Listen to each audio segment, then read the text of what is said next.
I say, concentrate on Uganda.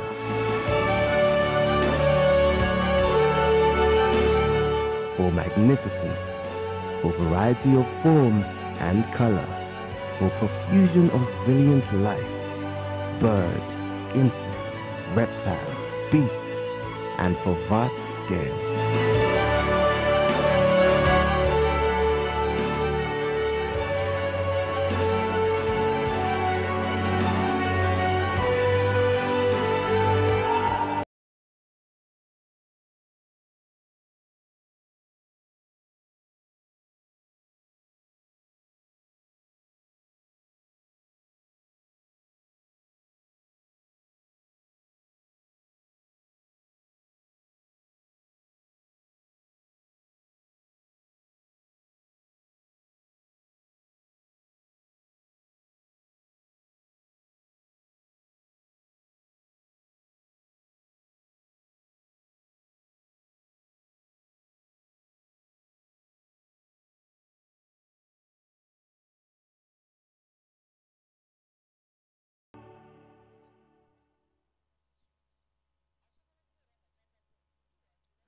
Sometimes looking at Uganda in the videos and pictures, if you're in Kampala most of the time, you wonder if that is actually Uganda.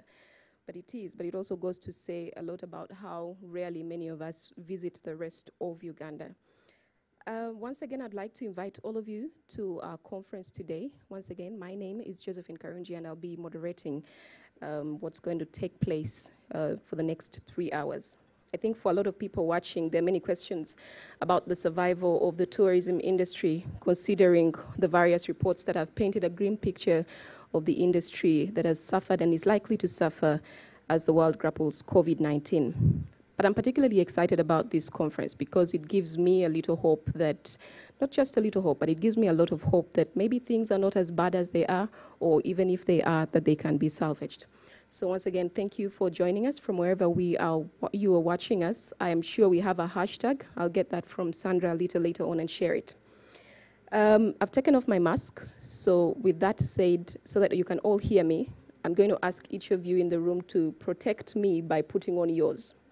So let's protect the person who is on the microphone and maybe for some reason is not wearing the mask. Please wear your mask and let's sanitize and follow all of the SOPs. Some key information for us to take home as we go through this conference.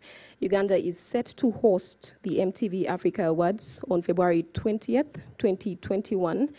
And also, when we're thinking about domestic tourism, like we were seeing the video up there of what Uganda looks like, the rest of Uganda, we just want to encourage Ugandans out there to take on the PAL this festive season. Travel Uganda, go and look and see what's out there. Head to Uganda's social media outlets to see what offers are up there for grabs so that you can get a good deal to take yourself and your family to, see Uganda this festive season. But also in addition, the Uganda Wildlife Authority has discounted gorilla tracking permits for Ugandans to 150,000 shillings. And this is a chance for all of you to see the majestic creatures. Don't see them in the pictures. Don't wait to see them just at the zoo. Go and find them in the wild and look at them in their habitat. And also, finally, to whoever is watching, Ugandans and friends from all over, please be safe, stay healthy, but also, again, travel Uganda. I'd very quickly like to invite the Uganda Tourism Board Chief Executive Officer, Ms. Lily Ajarova, to officially open the conference, give us a recap of day one of the conference, which was yesterday, but also set the tone for what the rest of our day is going to be like.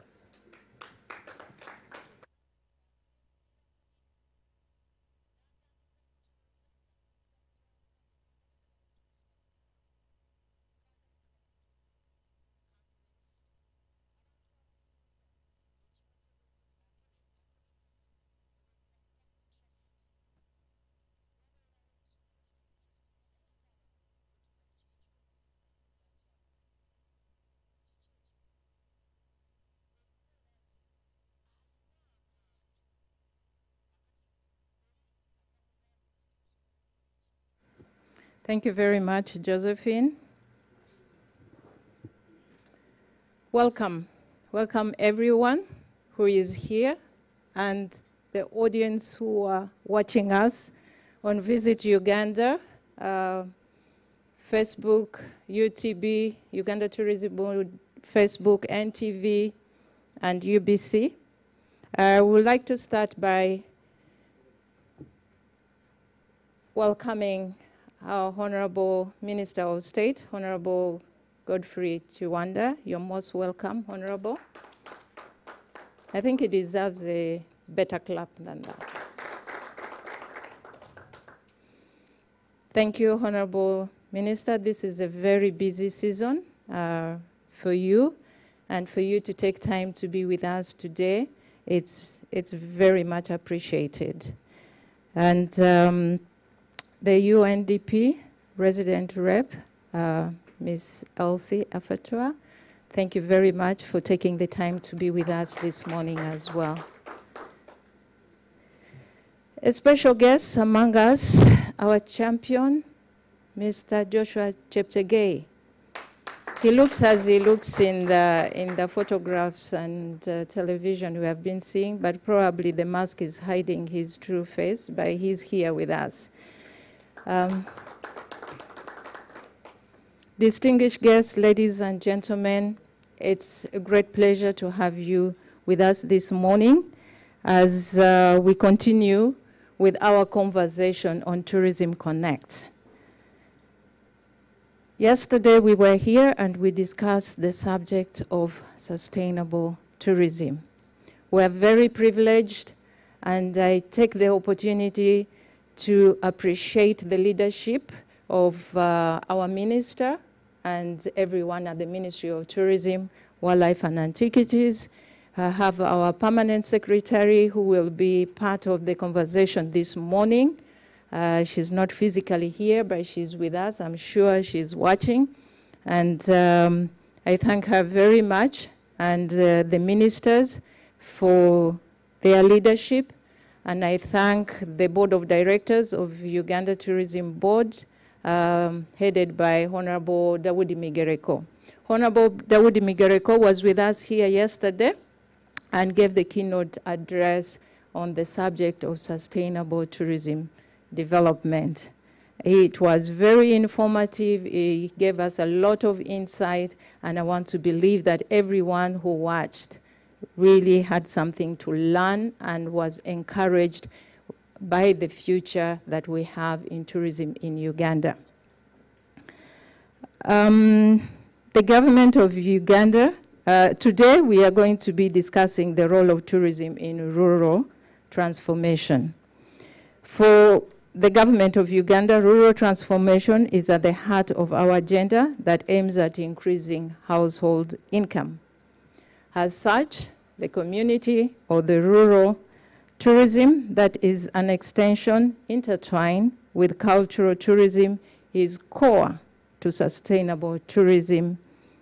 And certainly, that's why the conversation is going on to discuss this, but also very key to note that this is supposed to educate us and help us to get to recover from the post-COVID impacts.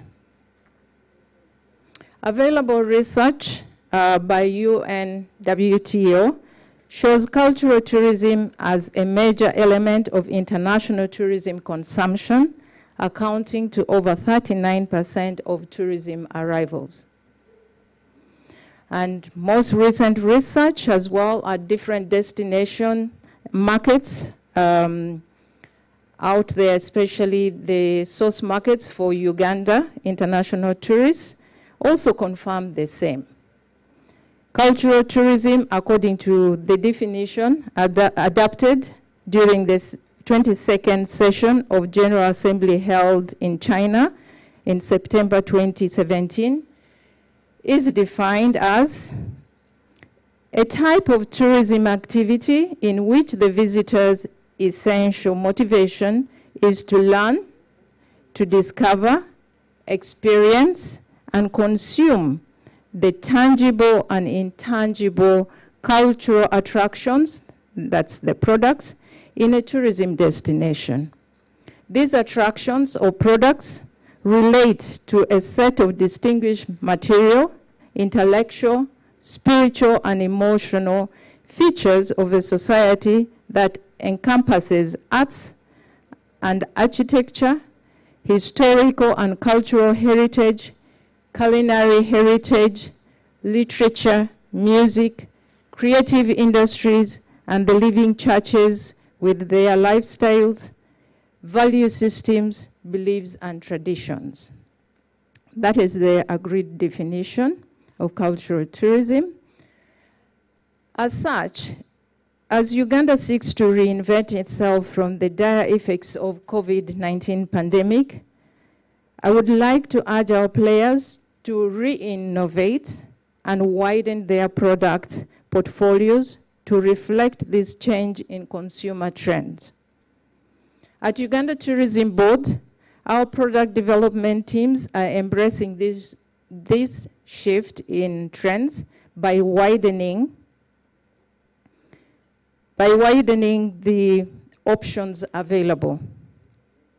Yesterday, as I already mentioned, our chairman of the board, Honorable Migereko, did elaborate on some of the key sustainable tourism initiatives that we are focusing on to both enhance the tourist experience while at the same time protecting the ecology of the respective tourist attraction.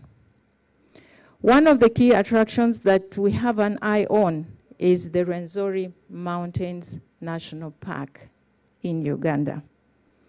Despite being home to East Africa's third highest mountain, Mount Rwenzori is also a UNESCO World Heritage Site that is one of the 3 only permanent snow-capped mountains right at the equator, only contributes less than 2% of visitor numbers to Uganda national parks.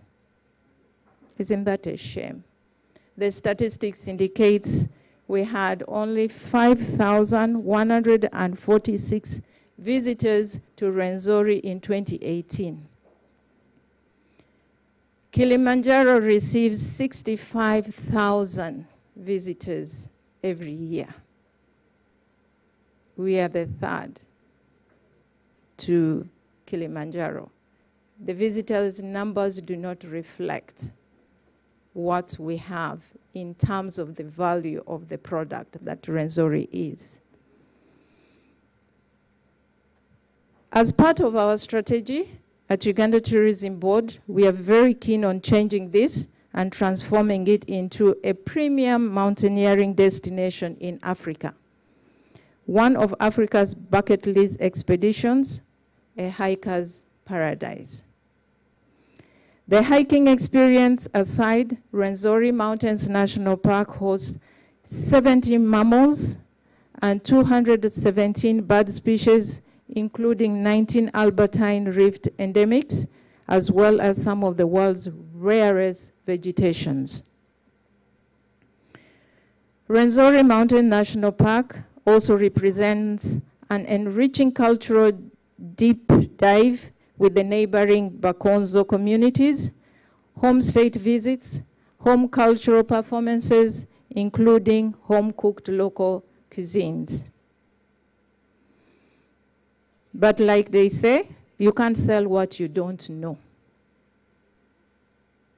I'm very proud standing here at this podium today, Honorable Minister, the resident rep of UNDP, that the day has come. I'm going to be leading a team on an expedition to climb Mount Rwenzori in my capacity as the UTB CEO, but also as an avid nature lover. And to accomplish this thrilling ascent to Uganda's highest points with me will be none other than Uganda's 5,000-meter world record holder, Commonwealth gold medalist, and also the reigning world cross-country and world 10,000 meters champion, Mr. Joshua Cheptegei.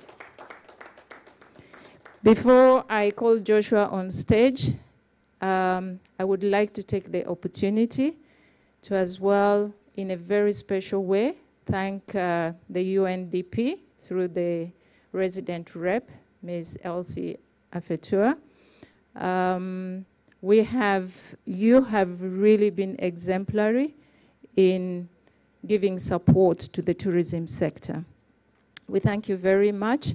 The conference for the 3 days that we are here has been sponsored by UNDP, Kampala office.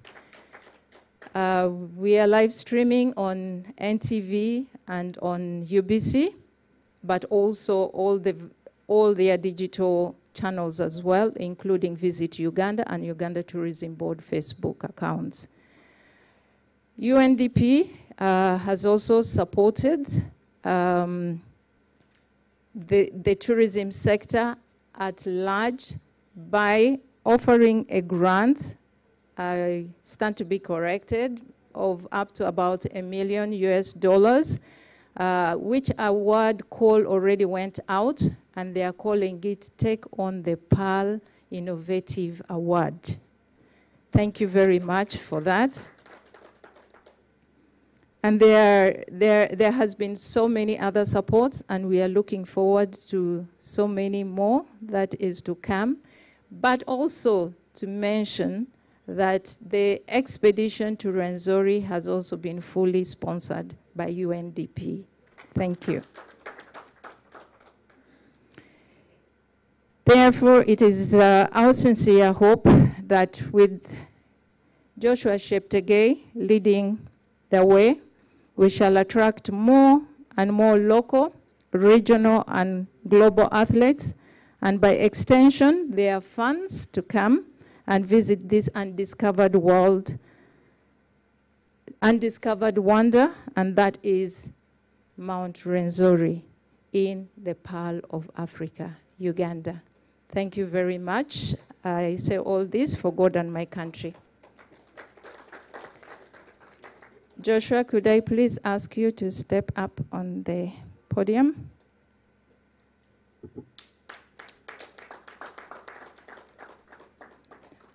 I'll give Joshua a moment just to tell us what he feels about this expedition and what has motivated him in joining us for this.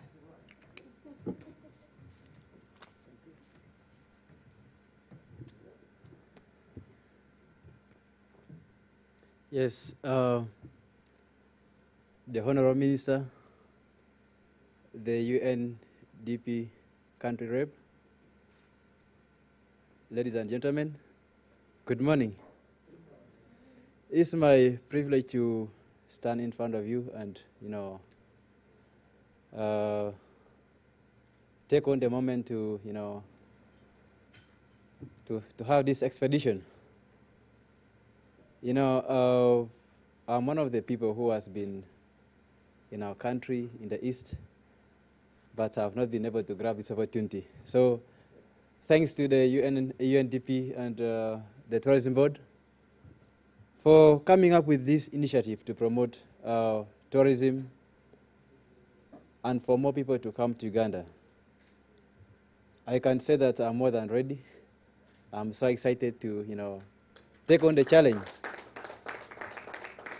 Actually, when I returned back from the World Half Marathon Championship, I took some rest and for a month and resumed my back training on 17th of November just to prepare for this. I never wanted to disappoint anyway. That's why you can see I'm very fit and ready to take on the challenge. So I challenge my friends to be ready. You should keep some power with you, some gas. I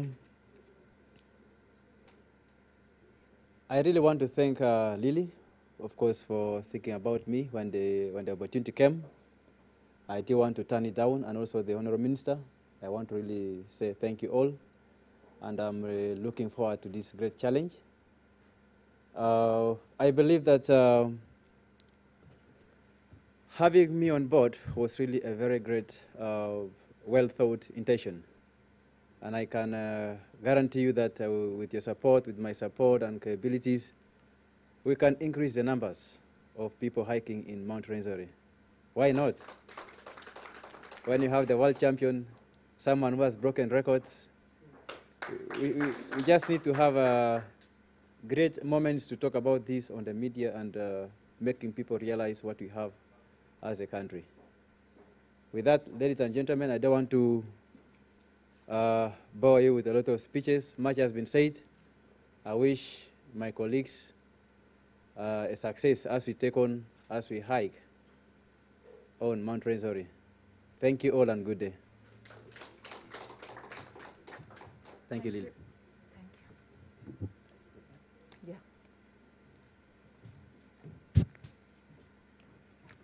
Yeah. Thank you very much, Joshua.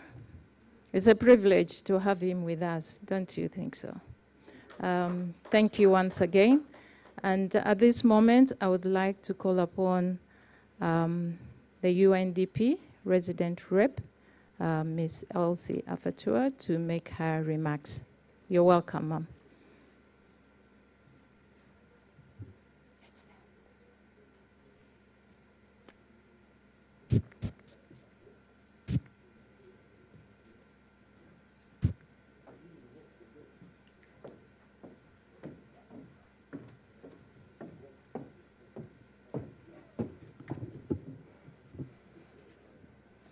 Good morning, everyone. Can you hear me with my mask still on? I think so. You can't? You can? Okay.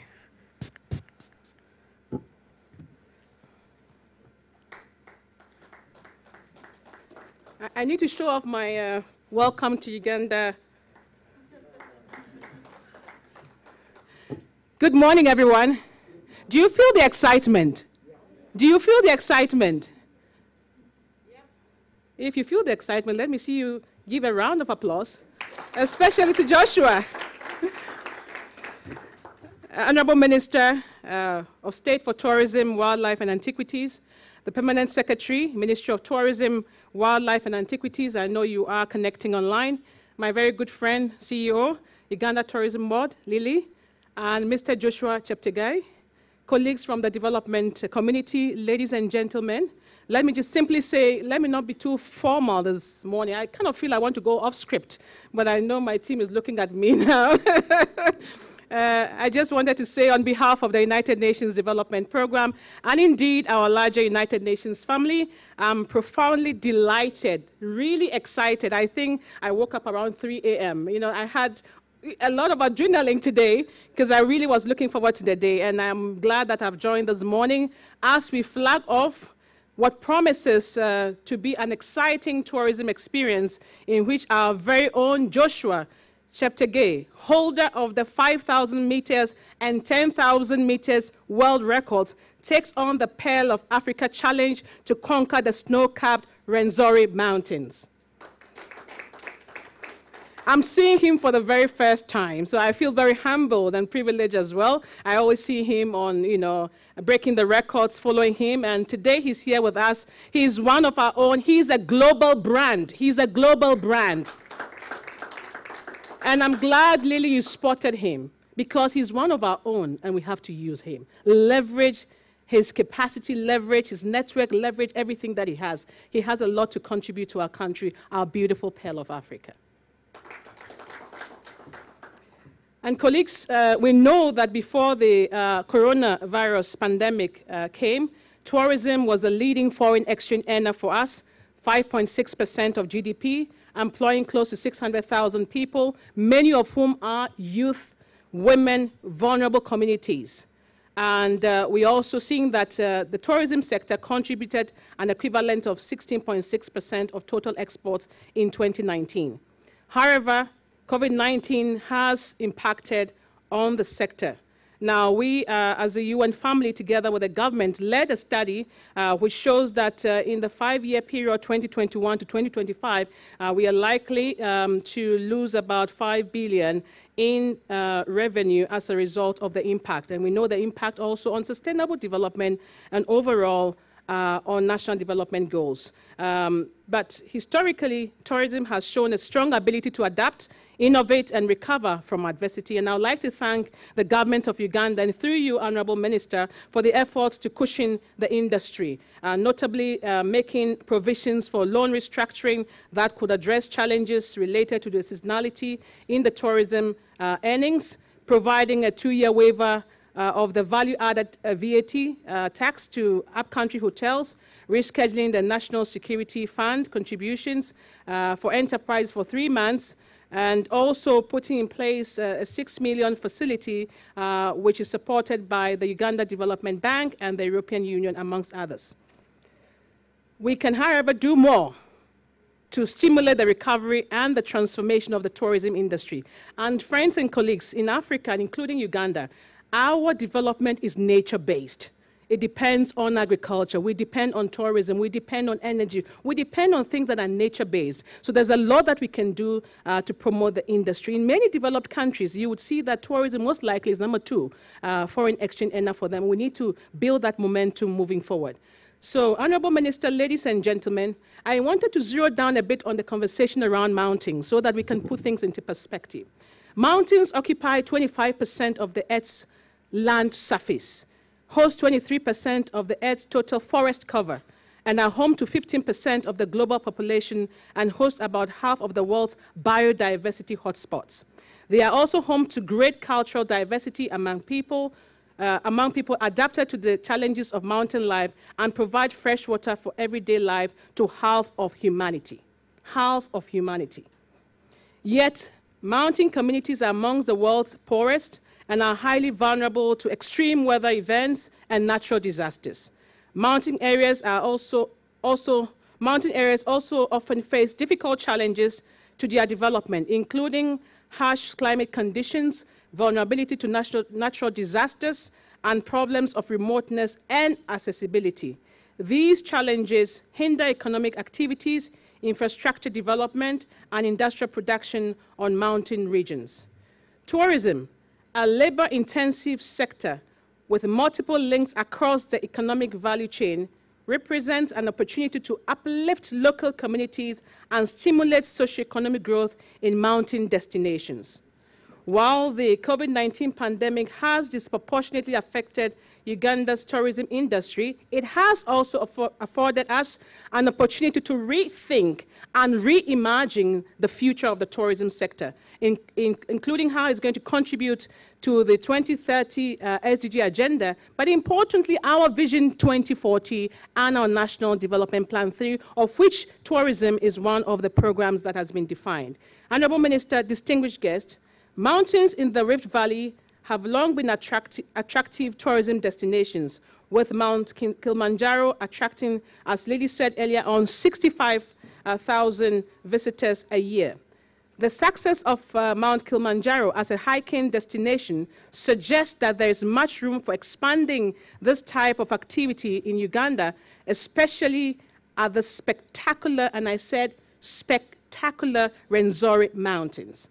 Now, Lily, I know you talked about the fact that it's the 3rd highest in the region, but I think in terms of its beauty, it's unparalleled in the region. Christine, the mountain of the moon, the Rwenzori is the 3rd tallest mountain in Africa, famed for its equatorial snow-capped peaks. This expedition, led by Mr. Joshua Cheptegei and funded by the United Nations Development Program, is intended to showcase the beauty of the Rwenzori Mountain and drive domestic and international tourist traffic to experience this magical adventure that the mountains and the national park offer. And I'm sorry I have to disappoint you on this one, Lily. I couldn't join you, but I'm starting my training very soon to join the next one. And I hope, Joshua, you will be with me on the next round. The expedition is also curated to highlight need for collective efforts to diversify Uganda's tourism product range in an innovative manner that meaningfully integrates mountain communities in the tourism value chain whilst protecting natural and cultural resources. to showcase the investment opportunities in the mountain destination. I'm glad that you talked about the Innovative Challenge Fund that we have opened. We encourage people in the tourism industry to apply for it, and hopefully those who are in that area of mountaineering can also apply. And of course, it is also, this expedition is to complement the efforts of the government and the private sector to build an inclusive, sustainable, and resilient tourism industry. Honorable Minister, ladies and gentlemen, as I conclude, I urge us all to reflect on how we can build forward better, build forward greener, and harness the power of tourism to generate quality jobs for durable growth, reduce poverty, and offer incentives for environmental conservation, a triple win to help Uganda transition towards a more inclusive, professional, and resilient economy. I reiterate UNDP's commitment, and indeed the United Nations commitment, to support government and the people of Uganda to advance sustainable development that embodies economic, social, and environmental progress and leaves no one behind. Together, we can truly make our beloved country the Pearl of Africa. You can see that I came really prepared with my chitenge to showcase the pearl, you know, my jacket to showcase the pearl, and to tell you that we are ripe really for the world. Let's invest in our country. We have the most beautiful country in the world. Thank you very much for listening.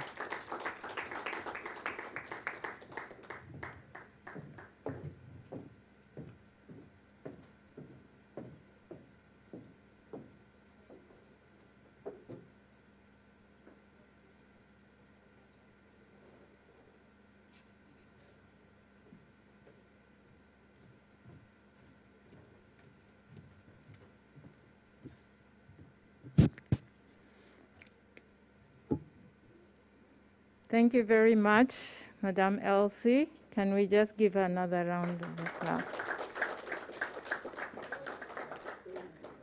I'm sure she has made those who are not going on the expedition want to join in. I have also just, it's very hard, this wearing of the mask sometimes, to recognize people you actually know. I would like to recognize the presence of Moses Golola, who seems to be already adorned in the... He's ready for the Rwenzori. What about you? Out there, what are you waiting for? Join us. Yeah? We start our expedition tomorrow, but today we head to Rwenzori and start the hike tomorrow, but you can still join us. The Rwenzori is waiting for all of us. Honorable Minister, it's my honor now to invite you to come and address your people. Thank you.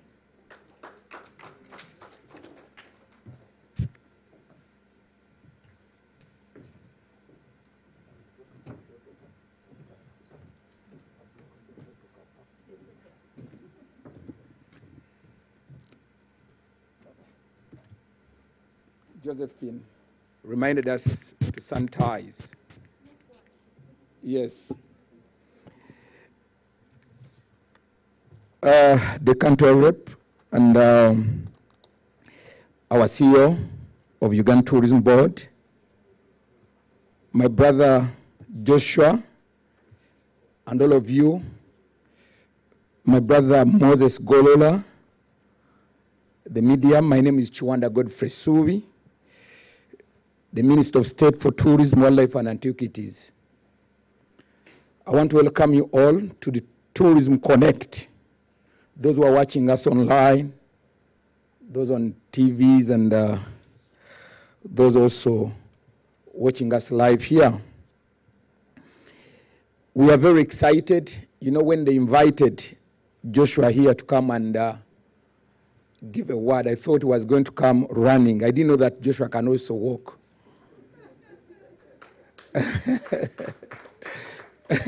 So when he came back, I asked whether, he said no, the place was too small to begin a run. He told me that he's just ready for Rwenzori and take on the challenge. So I want to welcome you, Joshua. I want to welcome everyone. This is part of our promotion. The country rep, actually, when she was giving the speech, was already, you would think that she's already taking on the challenge. Yes, she was already taking, actually, even before you go to Rwenzori, the speech that you've given here has already indicated to everyone that you're already in the race, even before you were in the Rwenzori. So thank you so much for that, and thank you so much for the support. And on behalf of the government of Uganda and the Ministry of Tourism, Wildlife and Antiquities, I want to thank you and thank UNDP for the support that you give to the tourism sector and our fraternity. Thank you so much. We are very grateful. To Ugandans and those of you out there, with the loss and the pandemic that has been caused by the pandemic of COVID-19, we don't even need to mention it anymore. Everyone, it is so visible. And we cannot keep on lamenting on what actually has happened for all this time that it has happened. The amount of money that we've lost in terms of tourism, the amount of money that we've lost in other related activities in the tourism fraternity, is actually a lot that we've actually lost. The chairman, my CEO, the ED, Uganda Wildlife Authority, he must have mentioned this yesterday when he was here. He was only quoting for me that between July 2019 to September 2000, that's first quarter of the year, in 2019, we made 47 billion shillings just in 3 months. Just the first quarter of 2019. But he was comparing it with the first quarter of 2020. That is July 2020 to July to September. We made only 1.5 billion shillings. Just see the difference between 47 billion shillings and 1.5 billion shillings. It's high. It's a very high loss. And also, to make matters worse, you know, there are very many people seated home. People are operating. People are involved in tourism activities. They're at home. But the good news is that this is a pandemic. It's not just affecting Uganda, but it has affected everyone. Because if it has affected Uganda alone, of course it will be very, very difficult to bring back the visitors because everyone will be scared. The only very big role that we need to play, of all of us as Ugandans, we need to be responsible for not spreading this disease anymore. Sanitize, have your mask, and keep distance. That's very important. So that the reports that comes out of Uganda are not so alarming that can even prevent the visitors to come to Uganda even after the pandemic. So I want to call upon Ugandans, just be responsible. In our tourism sector, me and the ministry and our agency, the Uganda Tourism Board, will look at 4 customers. We look at you, Ugandans, who are watching us now. For you think that when we make these adverts, we make them for the Muzungu. No, we are making them for you. I don't know how many of you who are in the room have ever made the Rwenzori challenge. Josephine. Yes, because it begins with you. When you talk about the 65,000 visitors to Kilimanjaro, you may say about 50% are Tanzanians. And when you talk about 5,000, visitors that have visited Rwenzori a year.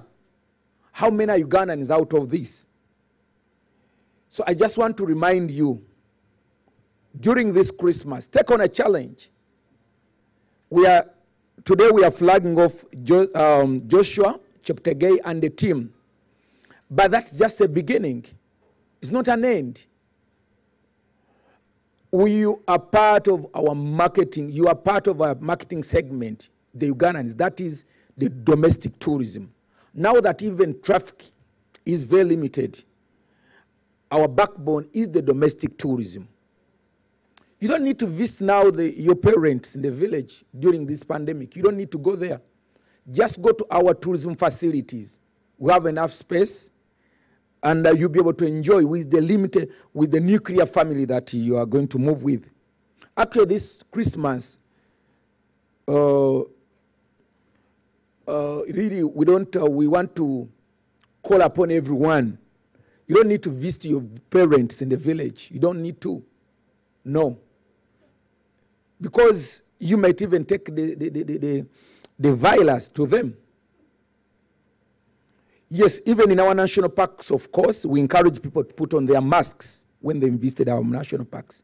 So the call here is that all this advert that you see us doing when we involve ourselves in different campaigns, the Tulambule, Twende Uganda, Destination Uganda, Tourism Connect, and very many other initiatives that we bring on board, we are targeting. You are our customer number one. You are our customer number one.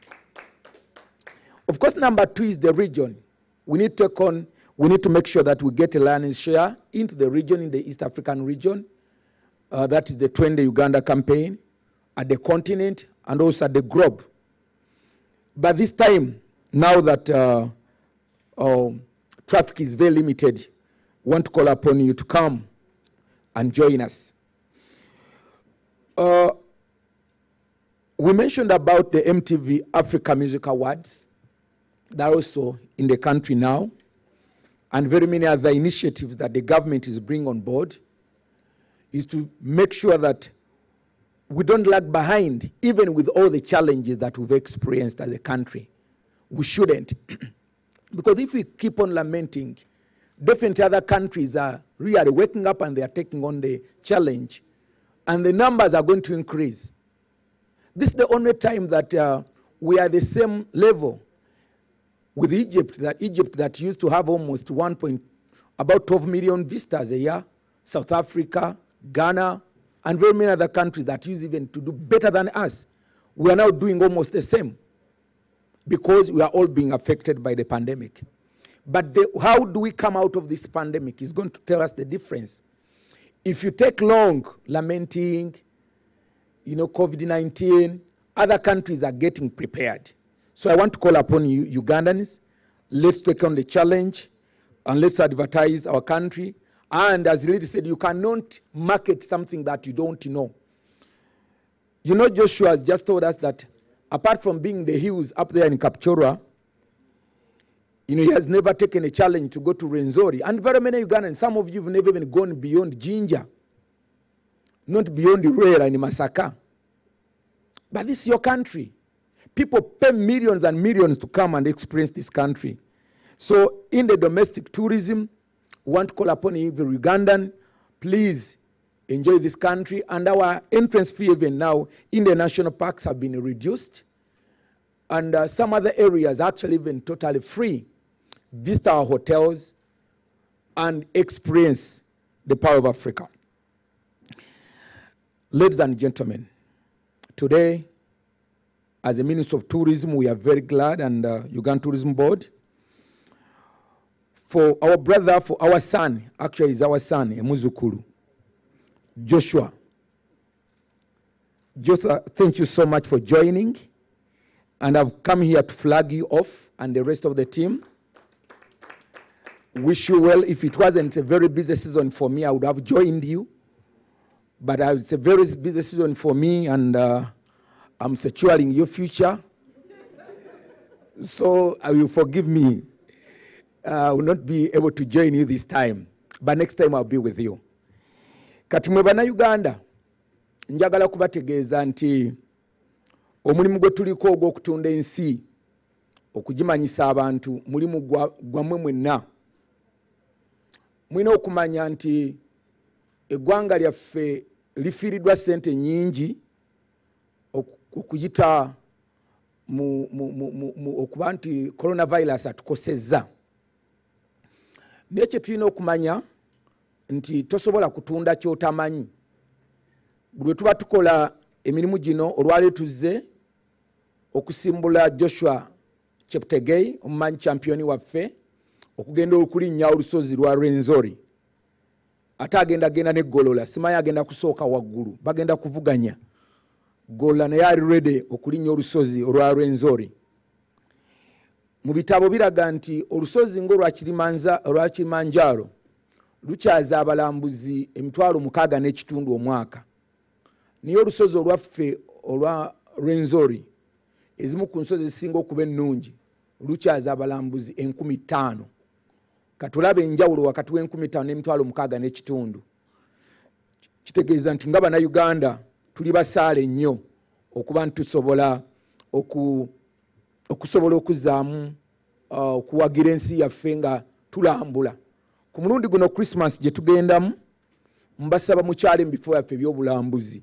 Mugendeeyo, ensimbi twazisaze nnyo okukyala mu bifo byaffe eby'obulambuzi, almost a half okuyingira mu national park zaffe. Of course tubakubiriza ne mba muze mu national park, mubeere ne masiki zammwe, mubeere ne sanitizer, kubanga tetwetaaga ate obusolo zaffe nazo kuzirwaza. Olwaleero tusimbula Cheptegei, naye ne Bannayuganda mwena tubasimbudde okugenda mu bifo byaffe eby'obulambuzi. Twagala okwebaza abantu mwenna, twagala okwebaza aba UNDP abatuwadde abatuyambako okukola omulimu guno, ate era nammwe Bannayuganda mwenna n'okusinga ebitongole eby'amawulire bituyambye okuba nti tutunda ensi yaffe. Katono program gye tulirako tugiyita Tourism Connect, naye tuba ne programs ez'enjawulo.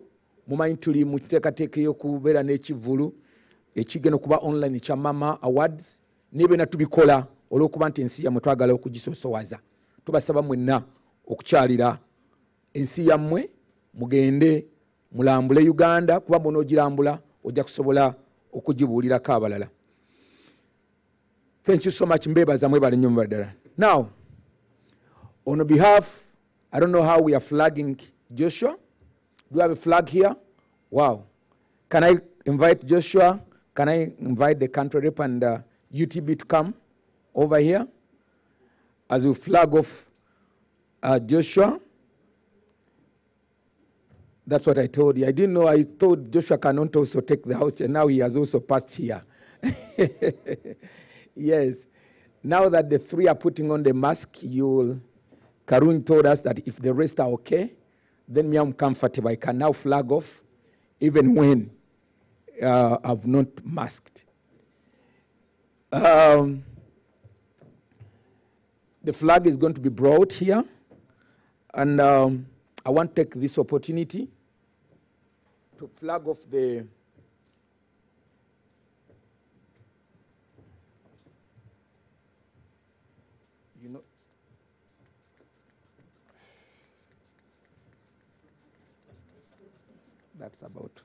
that's what she told us.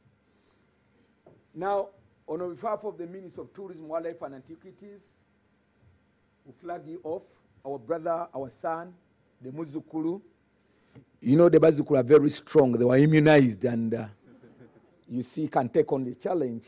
We want to flag you off as you go to climb Mount Rwenzori, forgotten in my country. We wish you well. Thank you, and may God bless you, and be safe. Thank you.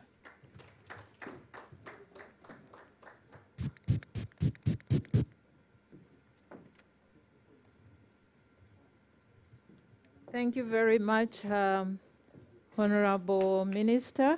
I think we'll have a photo opportunity outside as the team that are going on the expedition exit this room. And the conference is still on. We just took a part of the time of the conference to have the flag off ceremony. And As soon as they walk out, the conference will continue. The conversation today is on tourism and rural development. Thank you. Can I join you? She was missing us.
The UN resident rep, we still need you outside there for a photo with the whole team that are leaving for the expedition. And for the rest, please remain here as we are going to continue with our program discussing tourism and rural development. The conversation today is on tourism and rural development.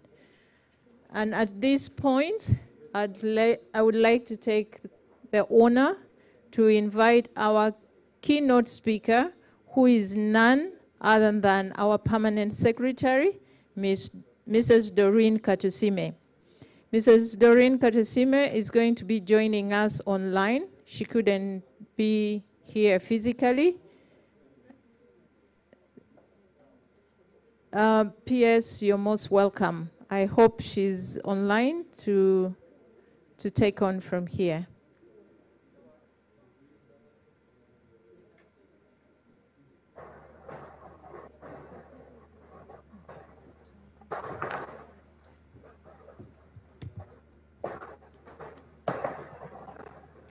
Sandra, you'll give me the heads up when she's joined.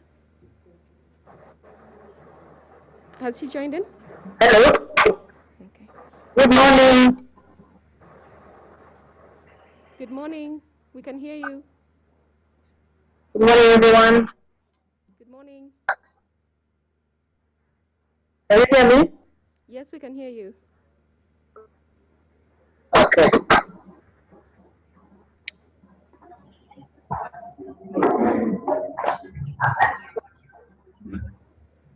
We can hear you and we can see you. Thank you.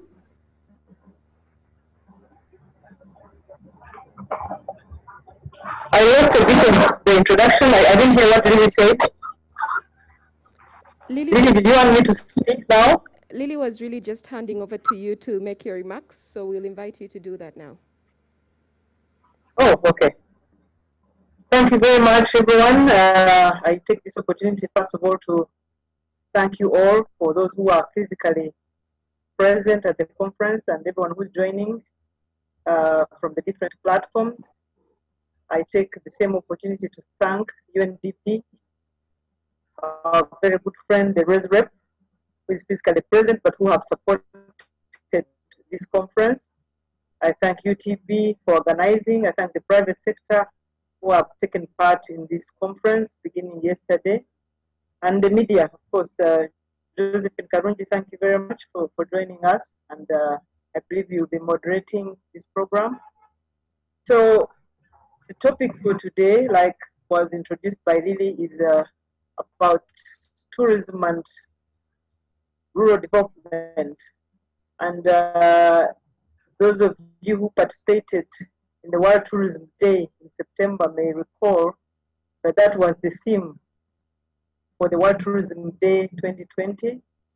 And indeed, it was the United Nations World Tourism Organization declared 2020 as the year for tourism and rural transformation. So when we talk about tourism, in most cases, we think about tourism being international visitors, but for purposes of this conference, and as has been necessitated by COVID, I think the need to emphasize domestic tourism is more than ever before, because in most countries that have succeeded in tourism, the domestic market is the backbone of the tourism industry. So we are looking at domestic tourism and rural transformation. Like the minister said earlier, tourism has been, before COVID, was the highest foreign exchange earner for Uganda, bringing in about 1.6 billion US dollars. Since COVID, of course, this has changed. But if we as Ugandans are going to transform ourselves and transform the communities, we have got to have a tourism industry that is inclusive, that is resilient. The domestic market has proved that it is resilient. It is not affected by some of the seasons that affect the international tourism. Not affected by tribal advisories like we always see with the international tourism.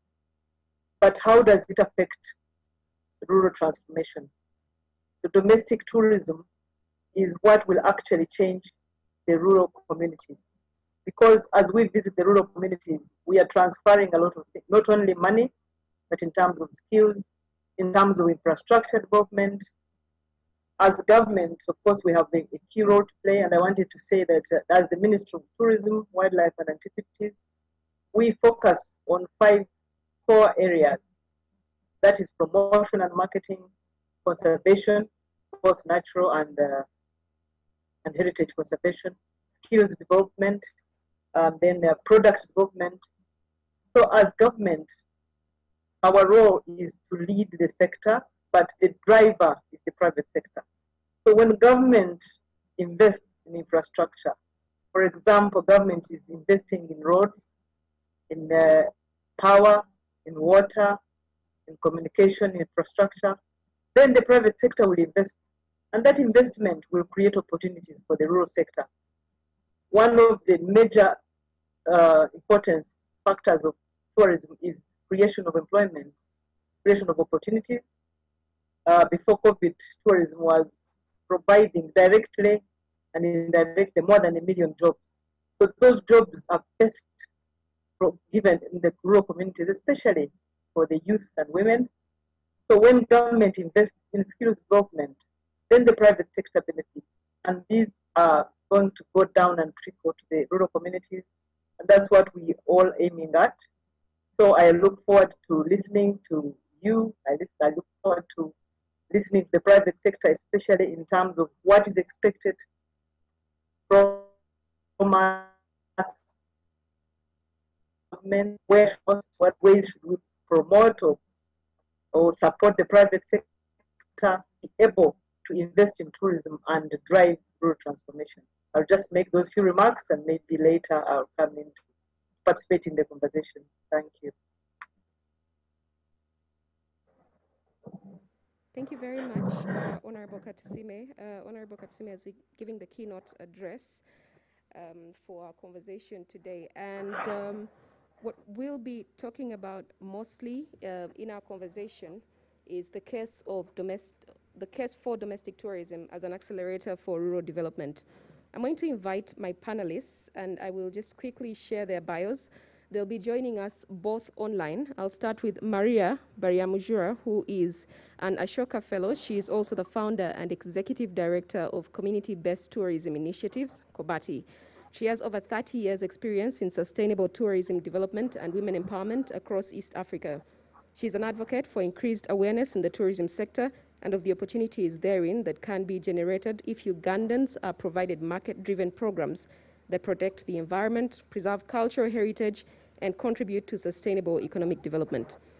I'm hoping we're getting Maria ready to start off the conversation. Sandra? All right, our next speaker will be Evelyn Ruvalema, who is a founder of Ride for a Woman, a women's charity foundation based in Buhoma, Bwindi, home of the prized mountain gorillas, with a registration of 300 women members. The mission at hand is to empower women through various activities that offer community immersion and tourism experience. We're going to start with Maria, who will start us off with some remarks, and then we'll listen into Evelyn and get into some Q&A from the people listening in online. Maria?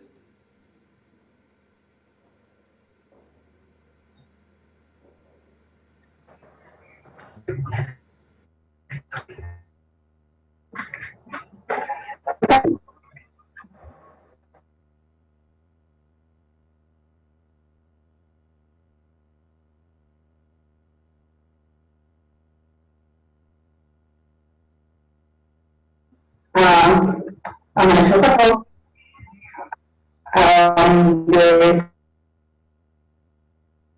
That means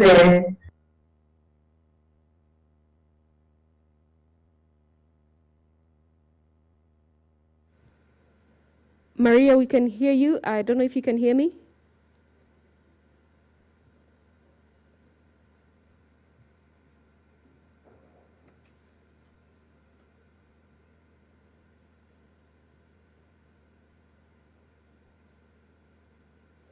So both Maria and Evelyn will be speaking really to two of our key conversations for today. Again, like I said, the case for domestic tourism as an accelerator for rural development, but also tourism governance structure and coordination mechanism, government, private sector, and development partners.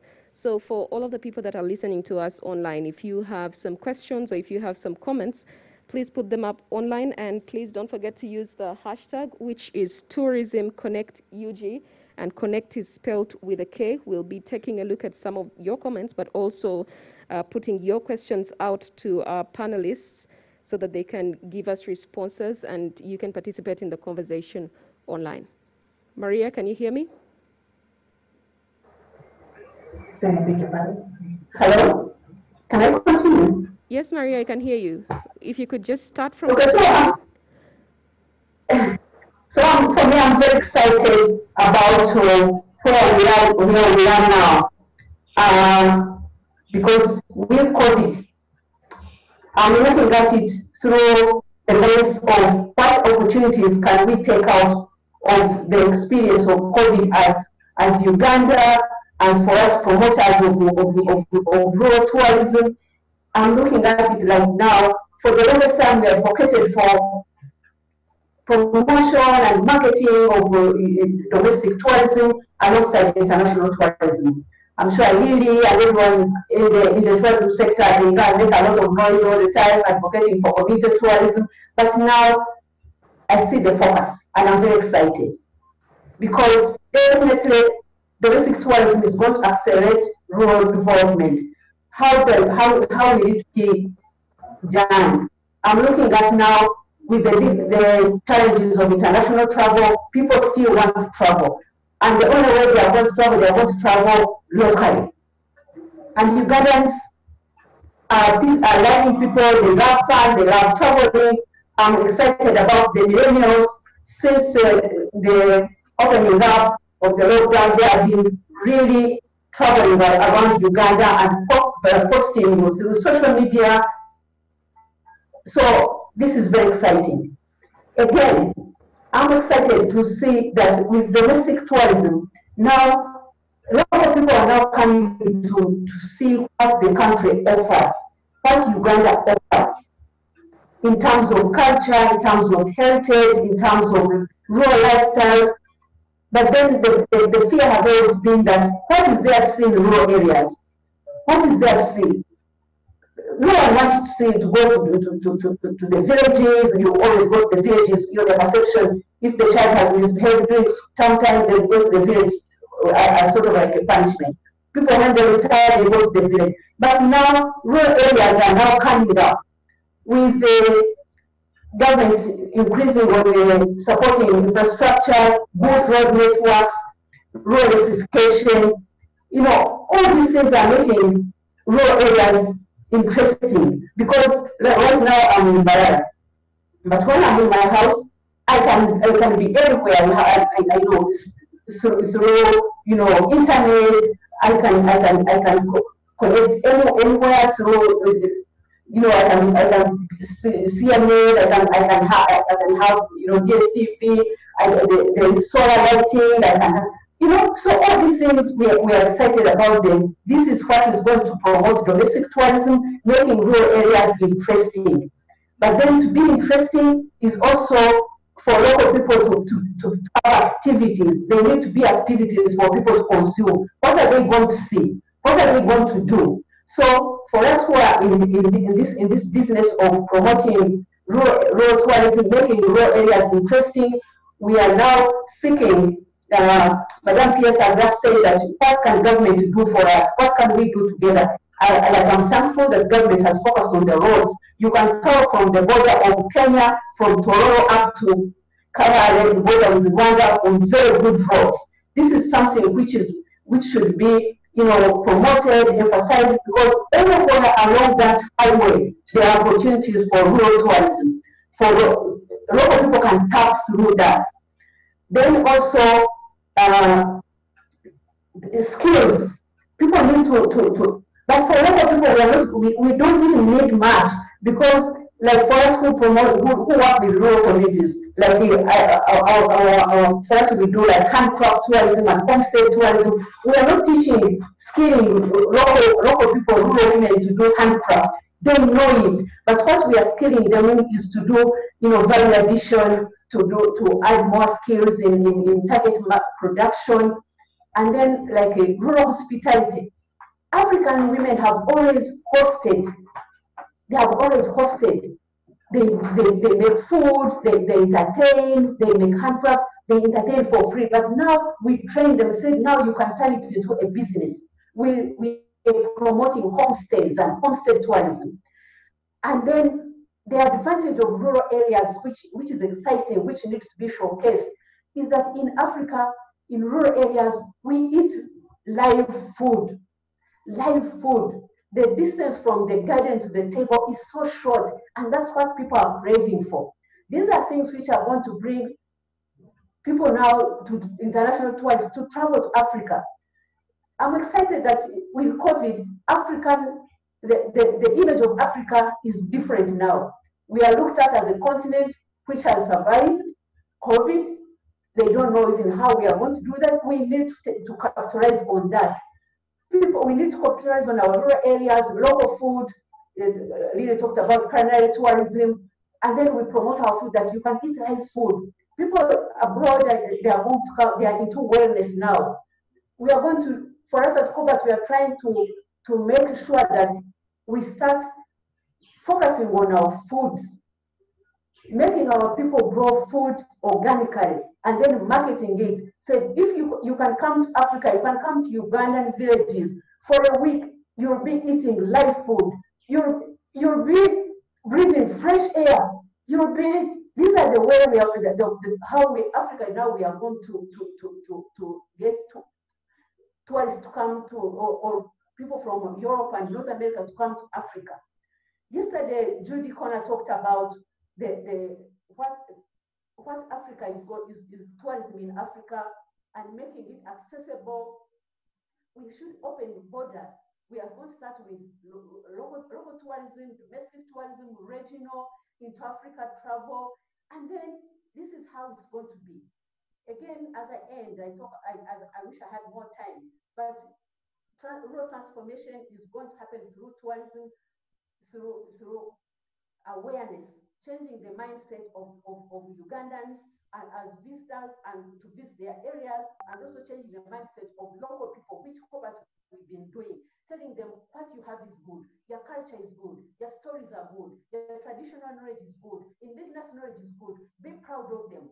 We package them, and then these will be these are your assets to tap into the tourism marketplace. We make them confident. Africans, we need to be confident in what we have. For us at COBAT, we are focused on changing the African narrative from a continent of disease, of war, of poverty. COVID has proven that Africa, we are not all that. So tourism is the only way which can do that. At COBAT, we bring people to the villages, and visitors are so surprised that one person told me from Germany that he was not aware that there are progressive farmers with good homes in rural Uganda. So that is what Ugandans, they all have good homes.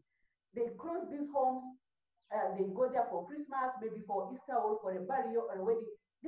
At COBAT, we are having a program where we are going to list all those people with homes, be part of us. Let's promote homestays at different levels with good homes, like a 5-star homestay, a 3-star homestay, and then people can come and spend time there. And with post-COVID, people would want to travel together. If I'm a family of 5 people, I want to go and stay alone, where a home can accommodate me with my family or with my friends, so we can know that we are safe. Rural areas, we can distance, even all sectors, we can do tents in a compound or in a village. We are teaching our people. I'm looking forward to this funding, which is called innovation funding, which the UN resident rep has talked about, to tap into that. And there's so much we can do. Madam Pierce has said that what government is waiting for us, what can be done in Kapchorwa? What can be done? Uganda is so diverse in terms of the landscapes, in terms of scenery, in terms of way of in 2000, as I went to Kapchorwa. I was invited by Francis Kuka on Women's Day. It was my first time to go there. I was surprised that the kind of farming in Kapchorwa is different from the kind of farming in Barara, where I come from, or Ushenyi. There they use like donkeys, they have harvesters, they do commercial farming, they have cows, but their culture of the cows is different. The way they keep their ghee, the way they keep their milk, the way they put beads around them, it's different from what we do with their long cow. So all those are beautiful things which can be packaged, people can be skilled. We have the youngest, the youth. People what are they going to do? They can go back to the villages and do that. Anyone who does a course in tourism doesn't have to stay in Kampala or in the urban areas, they can come. As I conclude, I would like the government to also support organizations like us, like Ukota, like other people who are participating in tourism development, in rural tourism, because it's not easy. It's not easy. Government also needs to help us also to tap into funds which are like Operation Wealth Creation. How can we link tourism into that and we get that kind of funding as well? How can we also like Emioga now? I'd like maybe to have a conversation with the PS and see how can COBAT now, how can the ministry help us also to tap into those funds as for farmers, because like for us, we want to start seriously agri-tourism. We are linking with India. India has got a very strong agri-tourism programs. Like the PS said, countries which are going to survive post-COVID are those which have been very strong on domestic tourism. And we are well set to start on that. And for us at COBAT, we are ready. I'm going to knock on doors. And I'm now appealing to visitors through UTB and I want us, when things are okay, to go back to host you, and you come and see what we've been doing, how a village can host you, how it can show their culture, the beauty of it. Then maybe you'll understand what we do and support us to be able to take it across Uganda. So thank you very much for this opportunity. Joseph Iskalonji, I look forward to you hosting me on Perspective one of these days, and we take this conversation further. Madam PS, I will come to your office.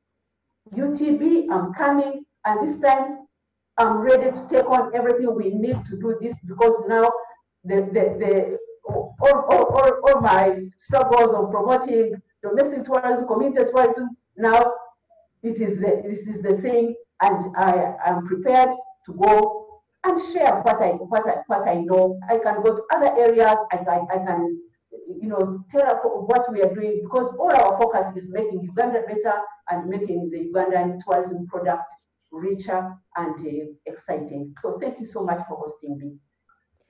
Thank you very much, Maria. I share your enthusiasm and I applaud your passion. You speak the passion that you use to speak about the opportunities that are out there. And most definitely, we need to keep in touch for us to have a lengthier conversation on the things that you've been speaking about. Maria has been speaking, making a part of submission for community-based tourism initiatives.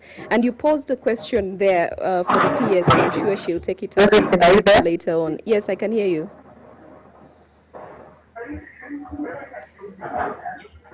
All right, so I would like to invite Evelyn Rubalema, who, just a brief background to Evelyn. Evelyn is the founder of Ride for a Woman, a women's charity foundation based in Boma, Bwindi, home of the prized mountain gorillas, with a registration of 300 women members. The mission at hand is to allow women through various activities that offer a community immersion and tourism experience. Evelyn is going to be making a panel submission from Ride for a Woman, Bwindi. She's also joining us online. Evelyn?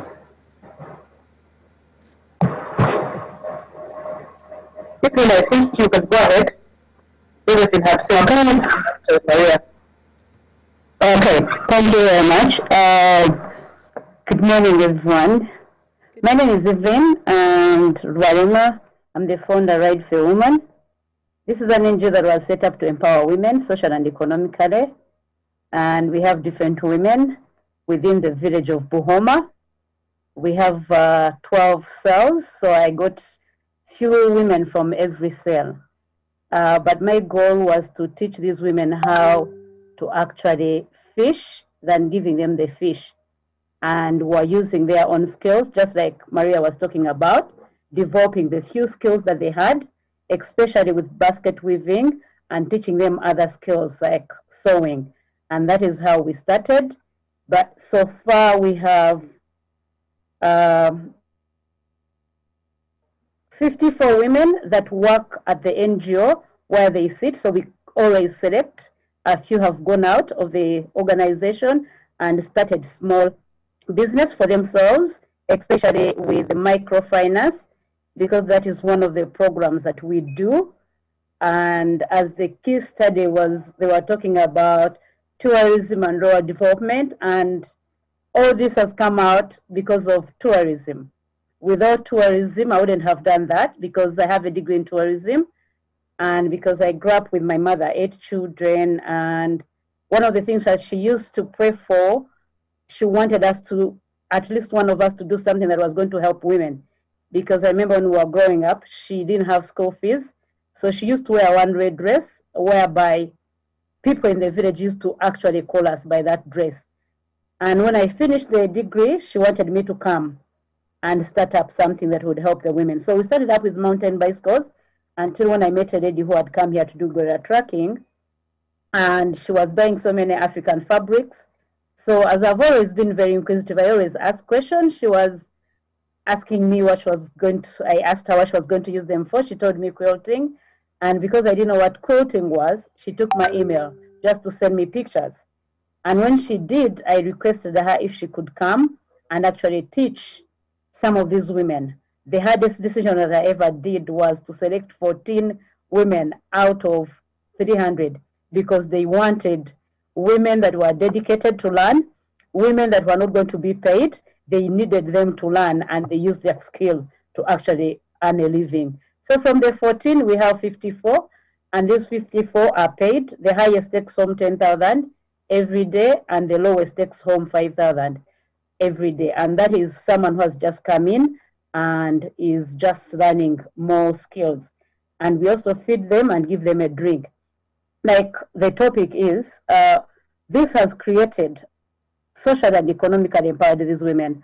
Some of these women, even inclusive myself, I wouldn't even think I was going to do this. I told Sandra earlier on, I was like, you know what, I'm scared. I don't know what to do. What am I going to talk about? So like, even this is a normal thing that you have to do, that is because of the background where these women are coming from and how they actually came up. But because of the tourism that has been into Buhoma and seeing different people, we have created a dancing group that has been also creating income and taking out fear from these women that would actually make them more empowered to stand up and lead a dance, or stand up and start a song, or stand up and lead, sometimes we give them a chance to also say thank you to the clients if we have a big group. So this has been one way of helping some of these women. We have looked at these women becoming economically empowered. One, I have a story of one lady who actually, the husband had to wed her as a thank you for changing some of the things into their homes. So some of these domestically abused cases in some of these rural areas, it is just because of poverty. They have nothing to eat at home. The man spends all the time drinking. I remember my dad used to drink a lot, but I never saw him beat my mother. But that is different. But others, when they come home, they ask for food. And some of these women are tired and they're like, you know what, I have no food. And at the end of the day, they end up actually fighting. But because of some of these women that we have empowered economically, when they take home, they buy what the husband has not bought. And we also do counselings with their families to avoid, now you have more money, so you no longer want to listen to the husband, or you've become the husband in the home. But because of the counseling that we also do, so some of these men have actually appreciated the work that is being done by the organization, but through some of these women. And we have also looked at infrastructure developed in Buhoma. And one of the things that I will talk about is, when you look, we have a lady, she's called Annette. She has 3 children. She grew up in a home where when the father would alarm from the lower part, everyone would run out of the house. The father sold up everything. They never had any land. The mother died, and then the father had to actually shift from the village. But because of the circumstances where she grew up, she actually grew up in people's homes. So she has 3 children from different fathers. So she's a single mother with no home. But when we started up with this tourism development, especially with the organization, she actually started a business through which we actually also run. And she started small with selling chips. Every time after paying the first loan, the second loan, she was able to buy land. Right now with the third loan, she was able to put up a small house for herself to actually stay with her children. So those are some of the things that have come up. And I'm talking about those, but there are so many lodges. I mean, there are many people that are like potters that have put up buildings for themselves, rangers, and also some of these people that supply different kinds of products or food into some of these lodges. So there has been a market for some of those food crops that are actually grown around this area, that some of these women have also benefited, and also the community itself that has been able to benefit. We're also looking at child sponsorship, has also come up because of tourism. Right now with the NGO, we have 87 children that are sponsored through this program. And this wouldn't have been there without this tourism. These are people that have come in, and because some of them have visited some of these homes, and they are looking at it and they're like, how can we actually help? And they actually want to be part, help some of these children and some of these families to take away the pressure from these people. And when we look at also products that have been made by these women, and we are looking at the employment, and we have also looked at, looking at also different, beautiful, I mean, we never used to see, I had never seen a plane. The first time I saw it, even just a chopper, it was here in Buhoma that landed at the community. I mean, that has been all exciting for the community members to see what tourism is and what it can do. And this has helped right now, despite of the few changes that come in, with the community knowing that protecting the gorillas around this area or protecting an area that is actually for tourism is very, very important, because they now know with tourism they can actually benefit. Like Maria was talking about, all we need to do is to improve more for domestic tourism, because that is one that is missing. People do not know where Bwindi is. When they hear that there is Ebola in Congo, they think you cannot cross. So they think Congo is as so close to Congo that you will be actually affected.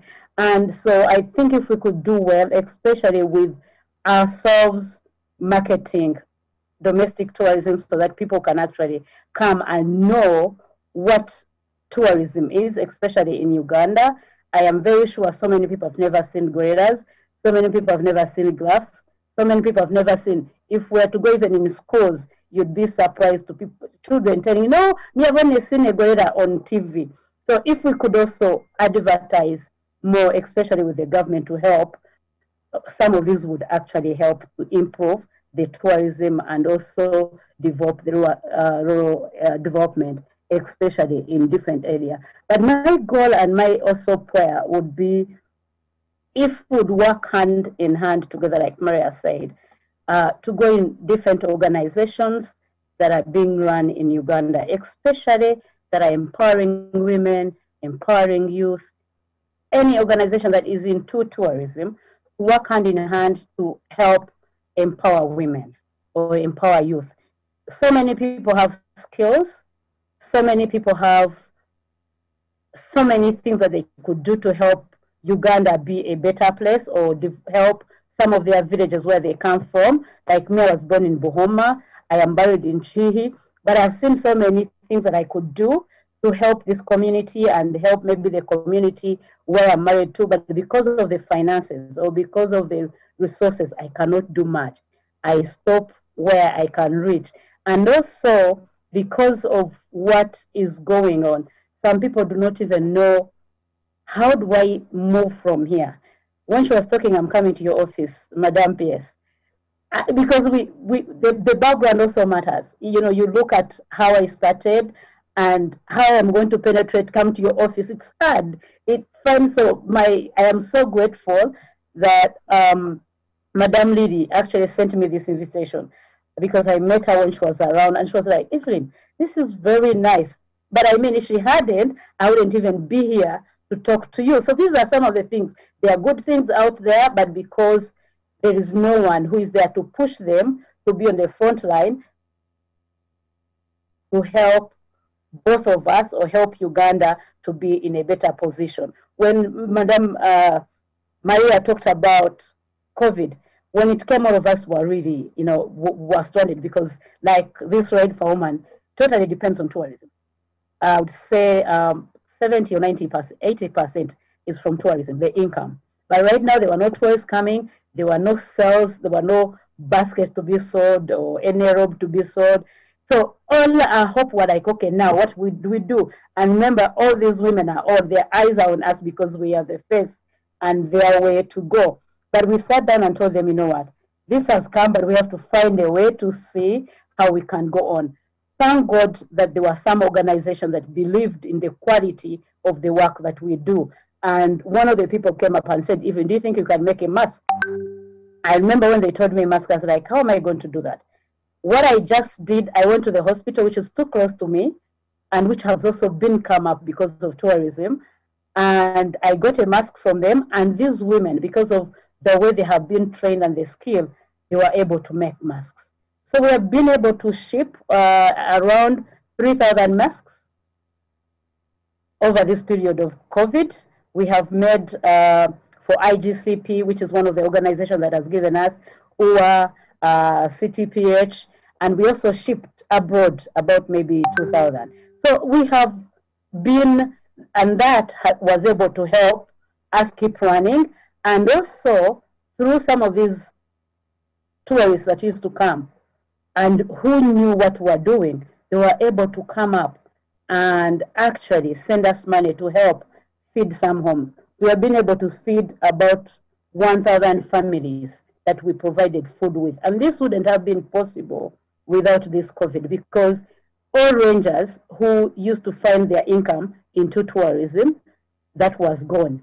All porters, it was gone. What about the lodge, those who used to work into the lodges and used to depend on tips and salaries? All their families had to be on shutdown. And, you know, because Bwindi is now becoming depopulated because of the number that is coming in. So even the land to actually cultivate, and also some of the land that the communities used to grow in their food, was taken over by Congo on the border.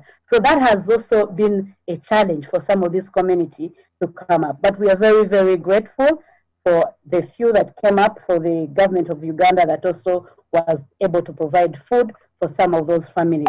I am very, very honored to have you here and to have been presented this. But like I pray, if we could work together, Madam PS, Maria, and UTB as always, to support and to market some of these products that we do, to see that we get more market, to also educate us, because as some of you have walked and you have traveled in different countries, so you've seen different things that you think if we had them in Uganda, they could do better. Please, let's put more education to help us to improve on what we have.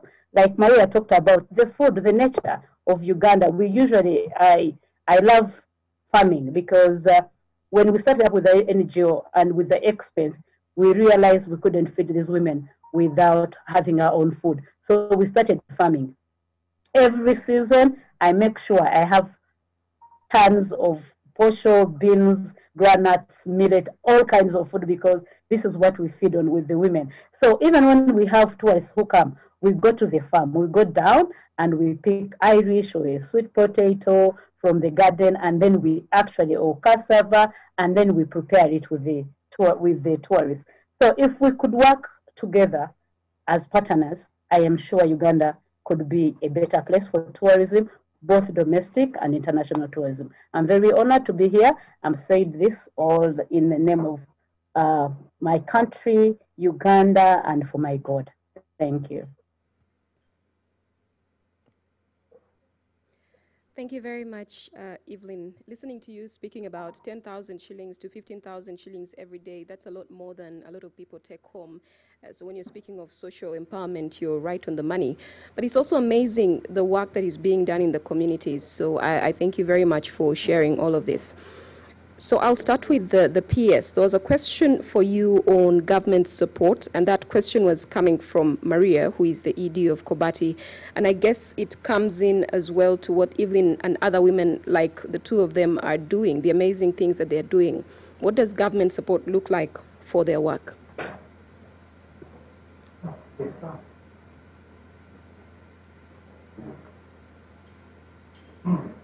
I'm hoping the PS is still online.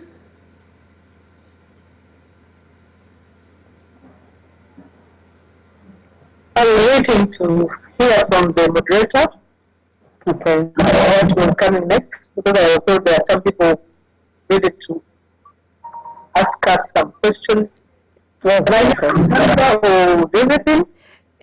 Yes, PS, I can hear you, but there's one question. We have some questions already from the audience that's been watching us online, but there was one question from one of our panelists, Maria, who is the Executive Director of Community-Based Tourism Initiatives, Kobati. I don't know, we seem to have lost them.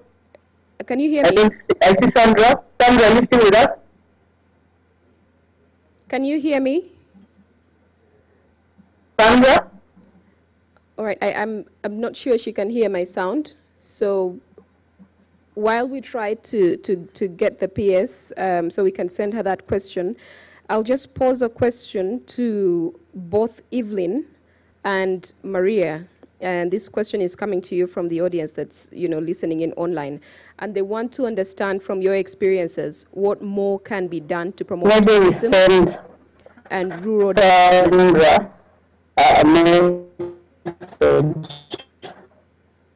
Sandra, if we I could, see Sandra's video is on, and if we could turn down the microphone. sound for the PS so that we allow Evelyn and Maria to take some of the questions while we sort out that sound problem. Just the five of us.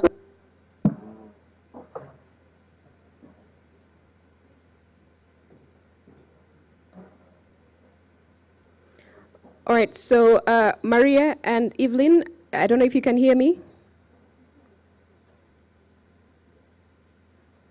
Maria or Evelyn, any of you who can take our first question, if you can hear me, just say something. I was saying that maybe someone that may want to say something since he's with us as we wait for the moderator to come in. Okay. Sam, can you hear me? You could say something. There is a problem.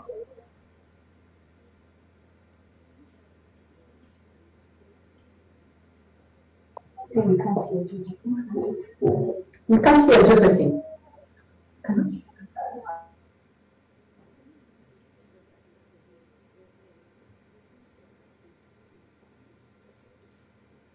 All right, just to check in with the PS Ministry of Tourism, Wildlife and Antiquities. Honorable, can you hear me?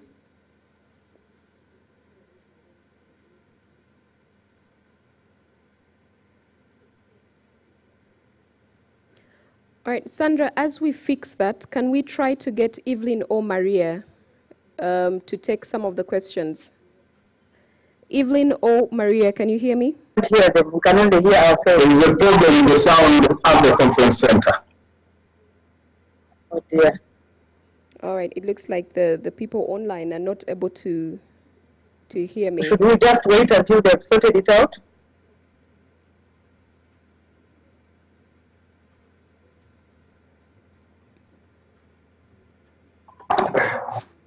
I have switched on my TV. I know that the conference center can hear us. I can hear you.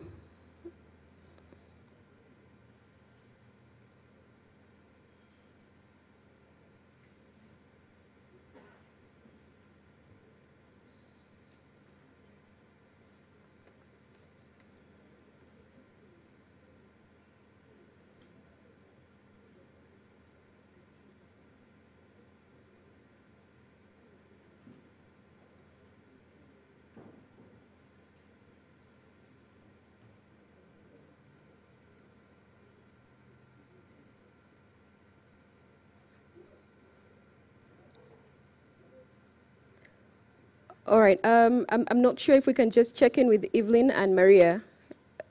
Evelyn, Maria, can you hear me?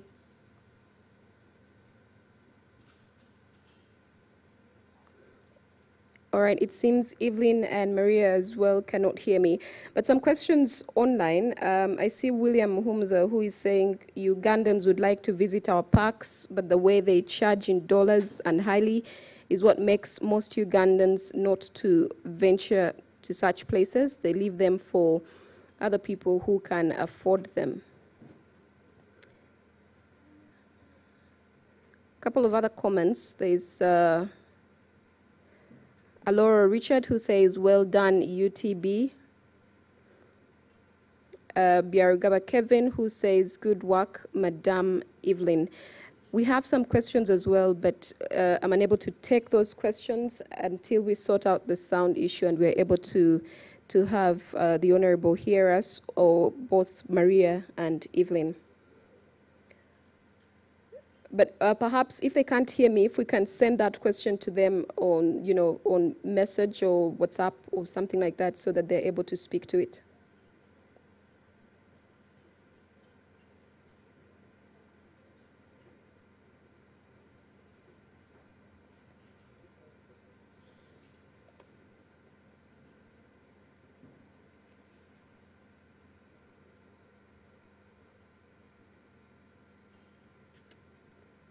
Are we sending the question?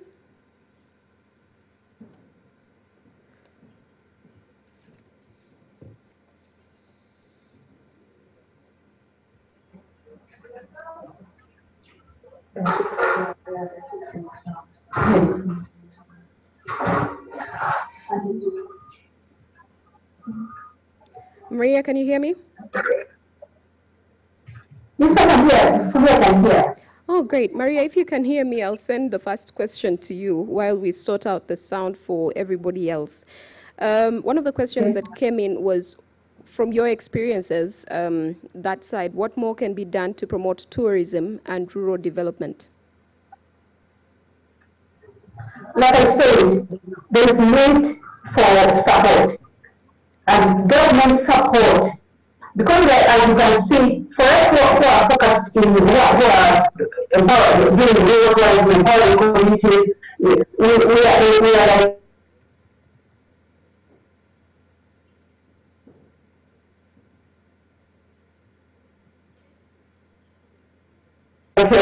NGOs, we are not maybe like the Total or Battery, Evelyn and other things.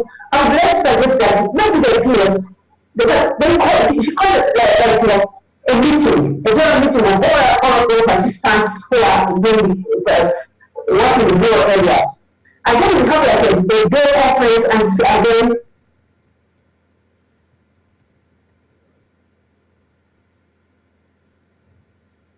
our dreams, we share the possibilities so that they can understand. But the challenges are for us. All right, it seems we're having a problem with the connection. If we could, we'd possibly train them, we skill them. So I think that should be doing that. Because for us, we are not, like I said, I'm a social entrepreneur, I'm an Ashoka Fellow. Basically, I was recognized globally for being a change maker. I'm not driven by profit, I'm retired from profit, but I give back. I see the potential, I see the poverty. Because in rural Africa, where there are few economic opportunities, rural tourism is a significant contributor to local people's livelihoods, and especially women. And it also keeps people, when there's activities and there's money in rural areas, these youths who are flocking to cities, they are going to have something to do. And then also, there is need to link tourism to all other sectors of the economy. This is the conversation I would like to share more with the peers, more with the UNDP, for them to understand. And the thing is about changing the mindset, awareness. How do you change people's awareness? That's what we've been doing. All the rest they have it. And then also linking to other sectors. How do you link to agriculture, to tourism? With all these farmers, with all these farming activities, these all can be turned into tourism destinations domestically. But how do we do that? And then again, look at there's what the ministry came out on YouTube and clusters. I don't understand about clusters. Because for me, I've not seen how they are working. Maybe it needs people to come out. For example, the kingdoms. When Joan S. now became the Minister of Tourism for Toro Kingdom, with her knowledge of tourism, with her, things are happening. They hosted, they are doing things. Uganda needs to look at people who are doers, whether they are local, whether they are not. Yesterday, UTB really was talking about quality, that people have to register, people have to meet certain standards. Yes, but it should not be uniform. Cases should be looked at case by case. Because if I'm in a rural area, I've never even maybe gone to school, but I have indigenous knowledge. One time I was doing a consultancy for Chimpanzee Trust, when Lydia was CEO. She invited me as a consultant. I'm a trainer. So I went to do, he said, come and see how we can do community tourism in Hoima, so as to be able to create new streams of income so that people are not focused on destroying the forests which are habitat to the chimps. So we went. There was a man in one of the Ethiopia forest, a local person, the knowledge he had for forest guiding, he would as well have had a PhD in botany. He could link indigenous knowledge, stories, he knew each and every tree. In fact, I told you, my report, I told the leader, I said, you should do a documentary on this person. He said, I tell you, he's a local person. There is a need to grow local initiatives, local knowledge, tap into it, support it. That's how the domestic tourism is going. That's how transformation is going to come. When I got support from the MTN Foundation, I had knocked on many doors, because the challenge for us was that whenever you approach, as I said, tourism, tourism is for leisure, tourism is money, you don't get a chance to tell your story that for you are doing it to empower local people. Like, look at the story of Evelyn. Amazing. What one person can do, or what support can do. What she's sharing is what we are all doing, making masks, rerouting the skill, because the women already have trained them into needlework and doing soft finishing, but so that they could do for twice. Now the twice were not coming, we still tapped in the same skill sets they had to do masks. In fact, we have a proposal to empower one of our groups to make 10,000 masks. We have also a proposal on table at Hobart to be able to design an awareness campaign targeting 4 districts. We are looking at coming out with 2,000 influencers to drive behavior change in communities. Because with COVID, it's going to, vaccine might come, but it has to be a personal responsibility for people to be able to keep themselves safe and to keep others safe. We are targeting groups like border stages in our proposal, so that a border person can understand that it is for my own good to be safe, to wear masks, sanitize, to be safe, to keep my passenger safe, and also for me to keep safe when I go home to my family. Those are the influencers we are targeting. Training centers, married women, all those things, but no one can. So, for me, what I'm saying that there is so much which can be done, but there is need support. My brother Sam Manda, for me, the Homa experience is always the best, because this is where a community, member in a protected area, with support, has been able to achieve so much that they are standing on their own. They have their own knowledge. They have their own community. In 2000, I was there invited by FAO and Africa Wildlife Foundation and to support the community with their village work in 2000, and I did that.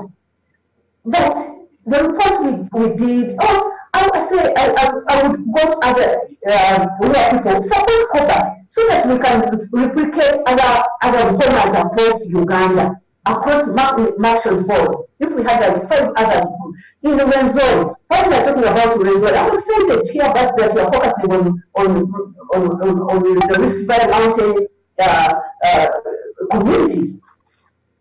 In Nepal, where Mount Everest is, there is a strong component of community tourism.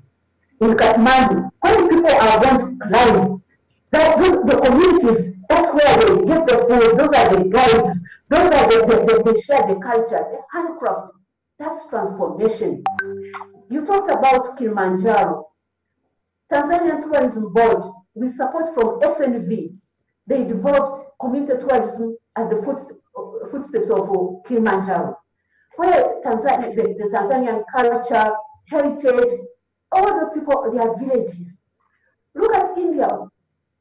One time the PS I read, you traveled recently, sometime back to India. India is where they have villages. You have a village for pottery, entire village. There are people in Homa, Batua, they do pottery, you can have an entire village. And then you add value to those from traditional pottery making. to a level where they can also make ceramics and make other crafts. Maria. We need to add value to activities which are original in indigenous knowledge. People who are doing like a Bianzi, the milk pot, which is uniquely made by local artisans from Rushenyi by hand. No machine makes that product. One time I took visitors to one of our homestays in Mbarara where they went to this beautiful traditional hut and they saw the platform for origin for the milk pots. They thought they were made of clay because over time the traditional knowledge of Ankole women, how they clean them, how they position, how they smoke them, that's the experiential tourism. That's what at Koba, that's what we do.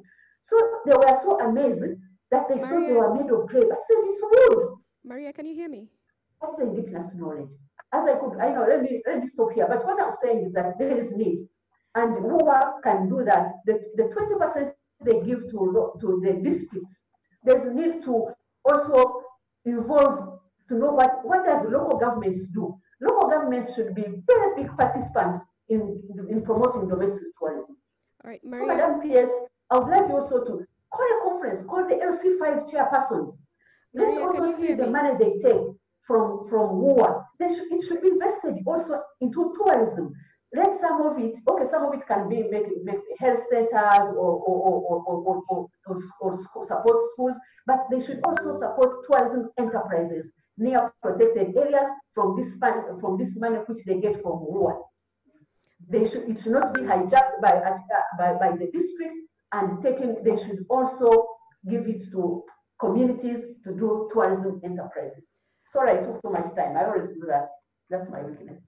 Maria, thank you. Thank you for those submissions. You've mentioned quite a couple of things that I think we're going to have to get back to, but I want to check with the PS if she's able to hear me now. Madam, can you hear us? You need to speak much louder. I can't hear you. Can you hear me now? Yes, please. All right, so there was a question for you from Maria, and she's just been speaking. I hope you've been hearing her. And her question was on government support. And I think also listening to what Evelyn was saying and what these women are doing in these communities, it would help to hear from the government or a representative just to be able to explain that they see their work, but then how much more can they do to support them and keep them going?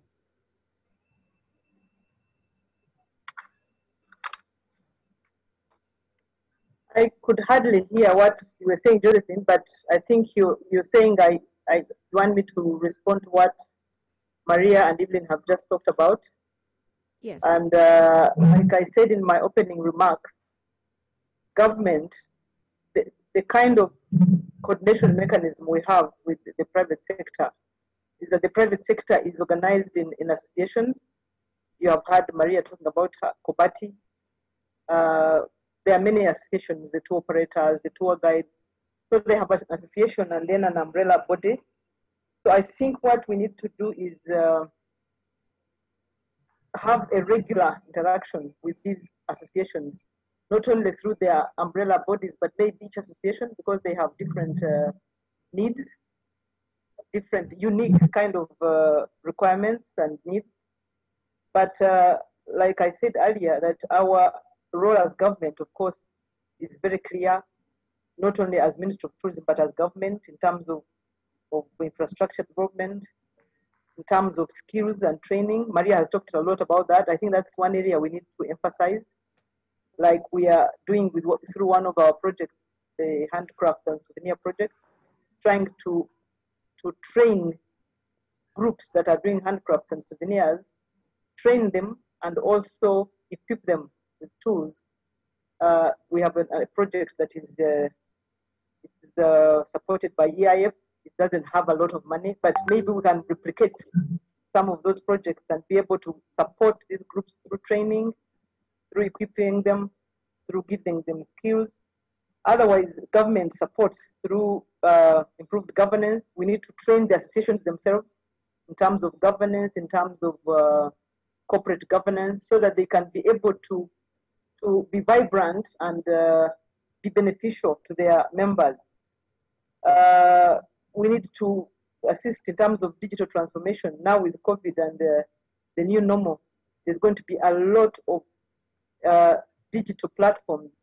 The way we've been doing things will have to change. Some of these associations, Evelyn was saying she's in Bohoma, Maria is in Mbarara, but they are all able to join this meeting. I don't know whether their associations can start marketing themselves on their own websites. They can start doing business online.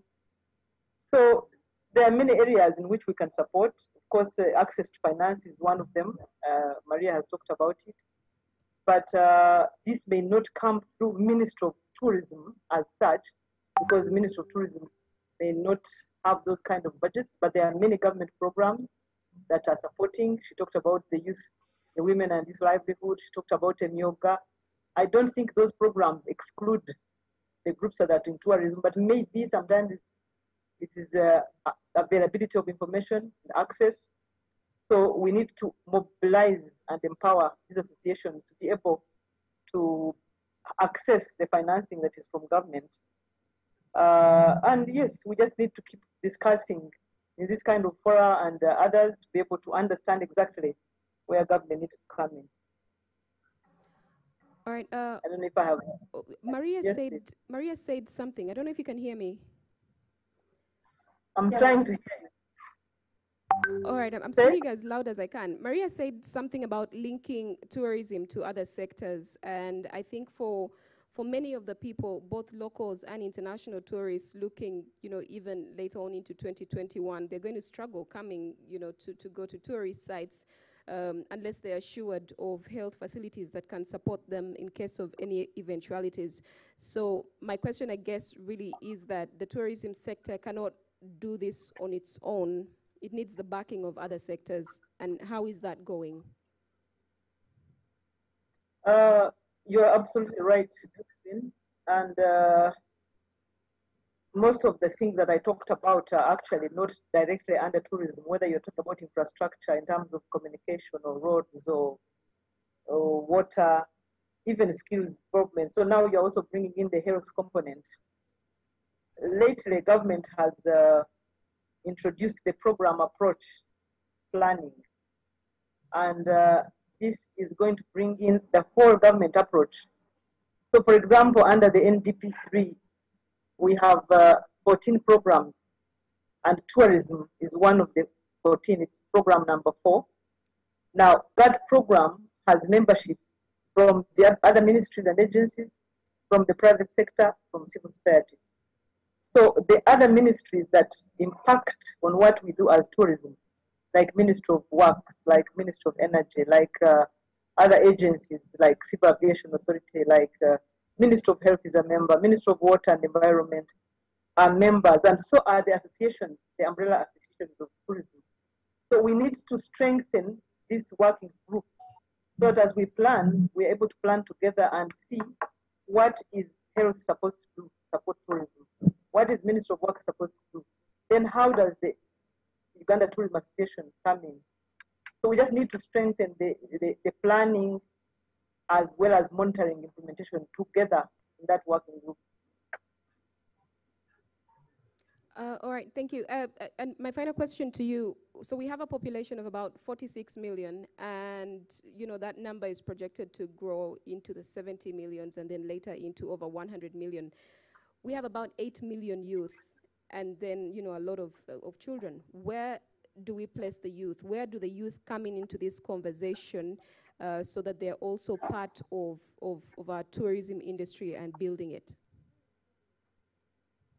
The youth are already a part of tourism.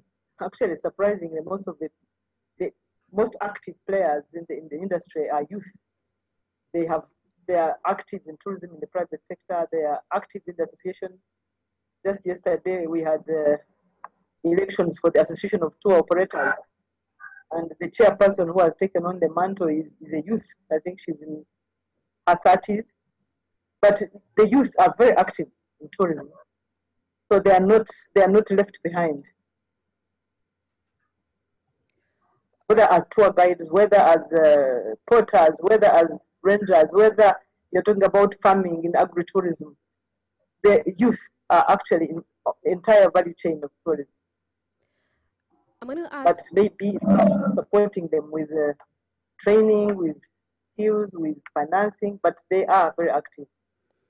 You said something quite critical with digital transformation, and I think that's another area that we might want to give a lot of focus, for the work that Evelyn and Maria are doing, but also for the young people. We could do a lot more with our online platforms also to promote tourism for Uganda. Evelyn, I would like to start with you in closing. Evelyn, if you could just share with us your closing remarks, if you can hear me. Yes, I can. All right. Thank you very much. One, I want to say thank you to UTB, NDP, for this wonderful opportunity that was given to me. And I also want to say thank you to the tour operators, tour companies, and all the guides that believed in the work that Ride for Women was doing. Because without them, we wouldn't be what we are, because every guide has played a very good role.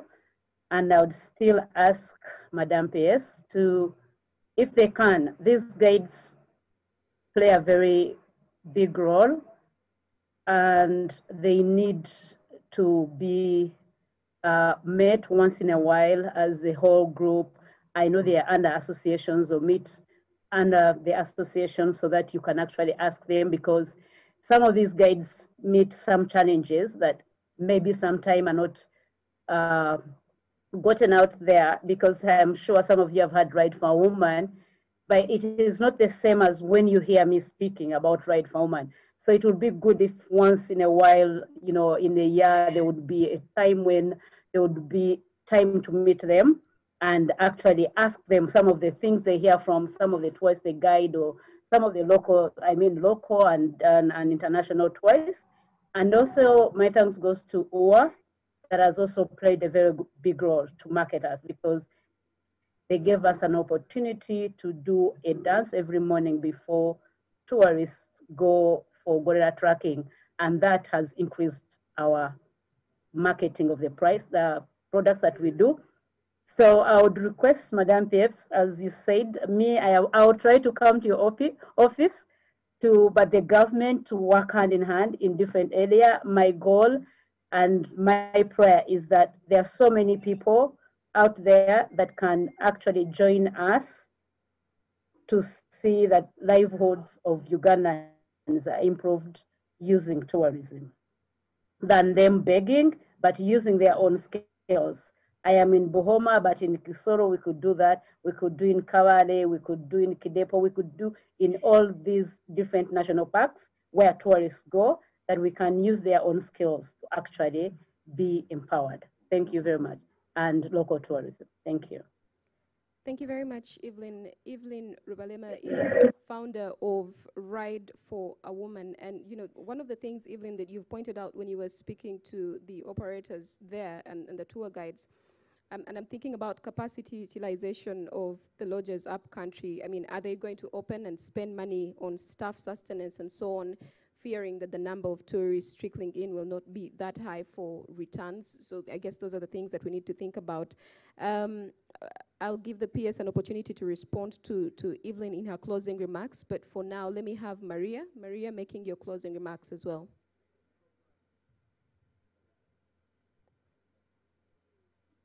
Someone was asking if you can add something to what I said. Someone, is that okay? Yeah, sure, please go ahead.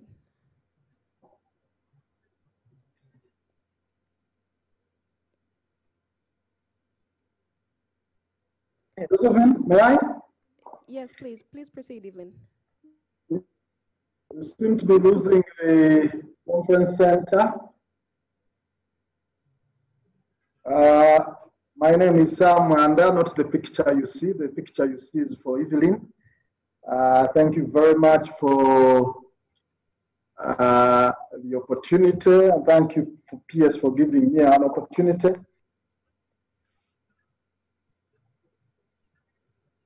Sam, we can hear you.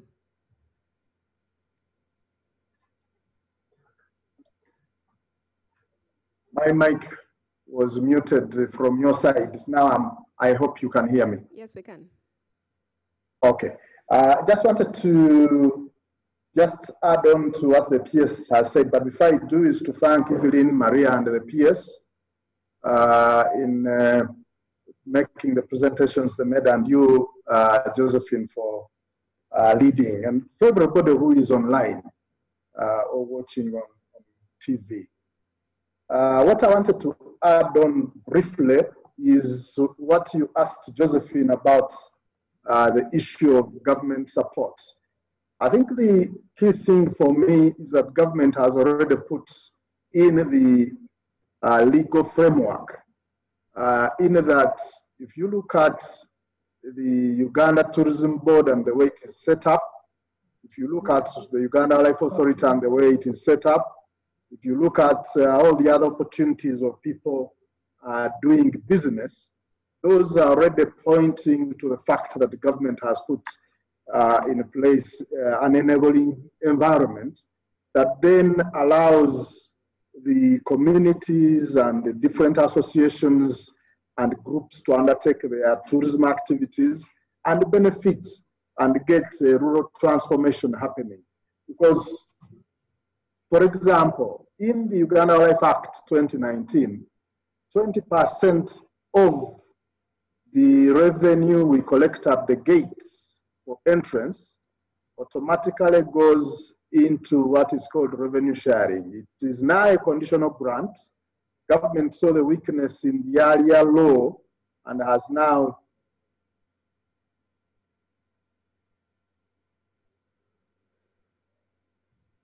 tricked it a bit to ensure that the money that $1 billion Uganda shillings coming from last year alone, which this financial year we are releasing to the different communities that neighbor protected areas. At the same time, we already spent 21 billion over the last 5 years. And yes, in some cases,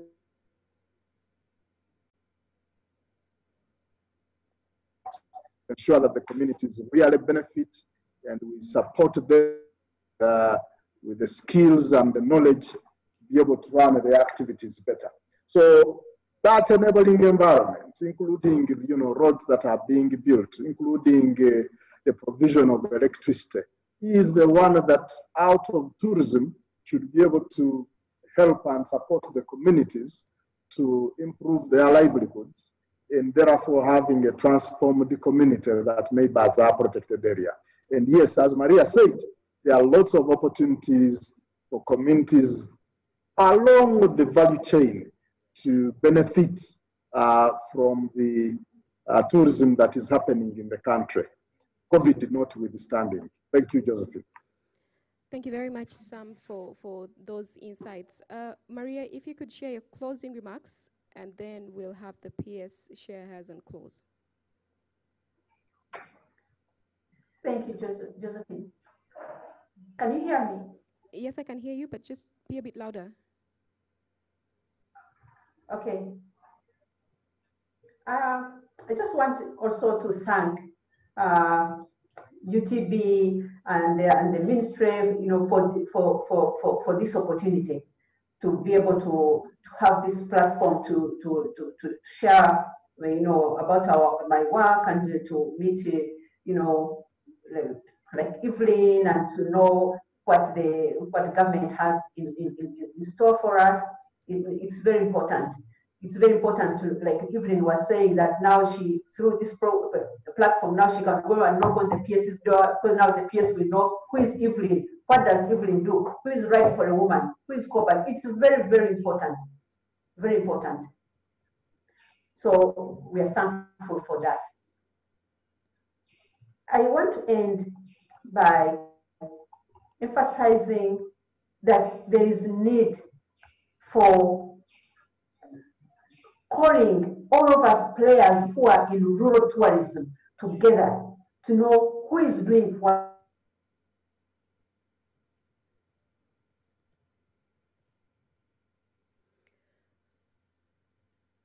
What Okota is doing, what Kobat is doing.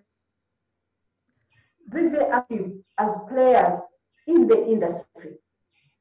So, because when he has said, those are community tourism, you know, just like that, we want to be able to stand out. And we can only stand out when you know who is who.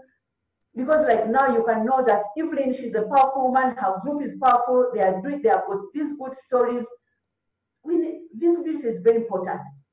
And also like WUA, you are big.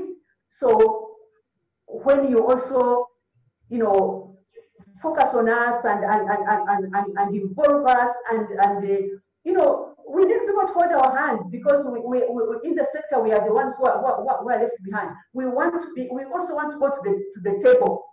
I know that you have to take yourself to the dining table. No one is going to invite you there. So I'm glad that we've been given this opportunity, and we also want to be there on the table. If local people are doing good things, Madam PS, in South Africa, I'm ending here.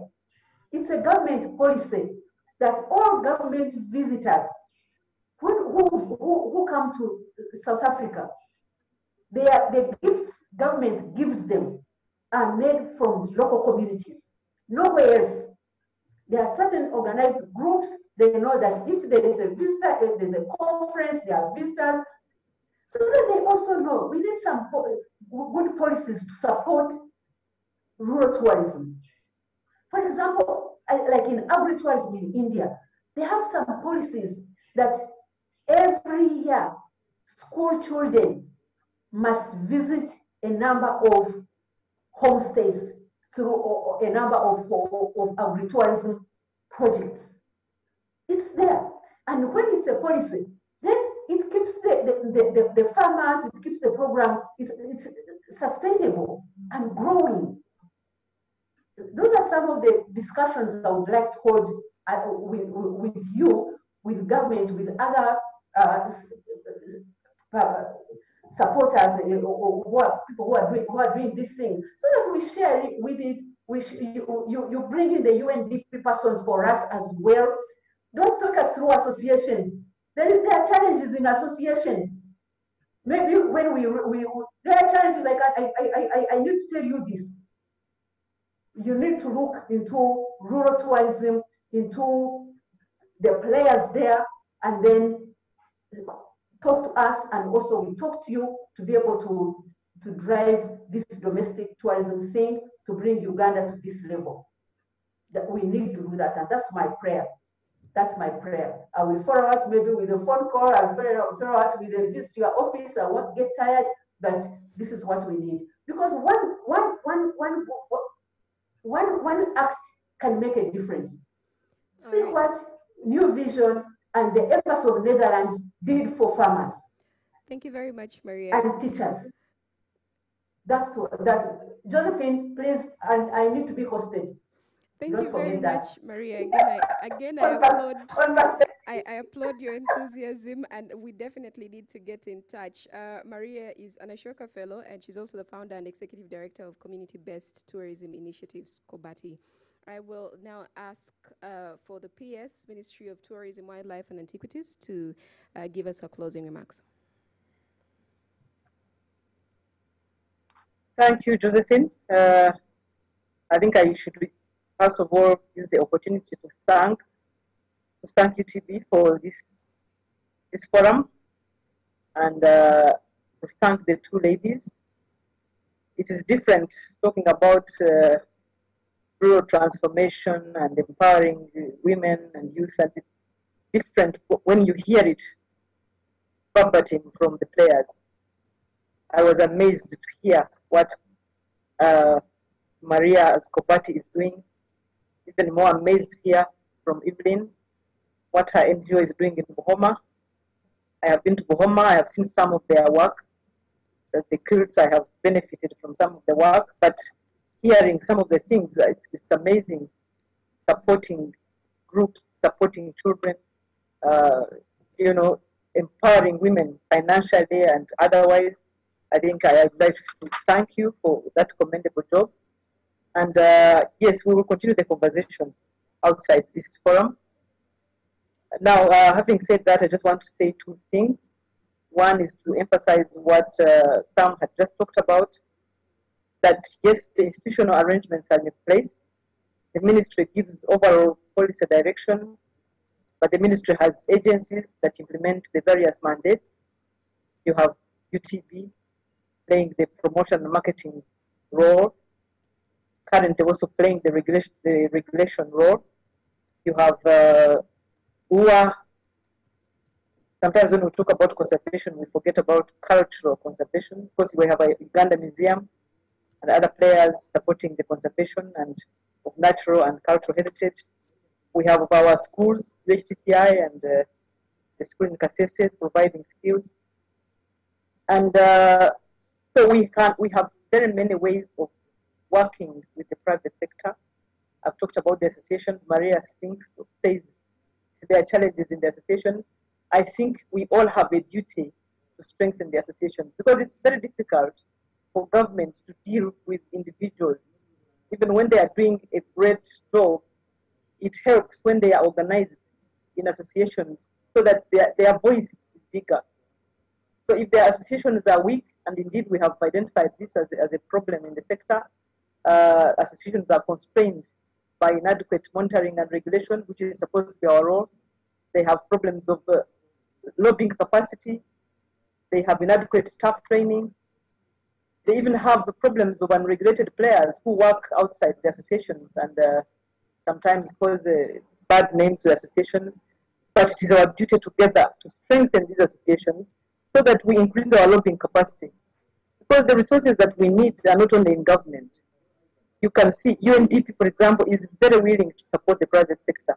They have come up like with this initiative, but I don't know how many of the associations are able and have the capacity to put in bids to access this money. So our job as government, I think, should be to train, to enhance the skills of the associations and their lobbying capacity, but also to train. Because if you're going to train and equip these local players, they have to have a group and a voice to work together. So finally, just to emphasize that the conversation should continue.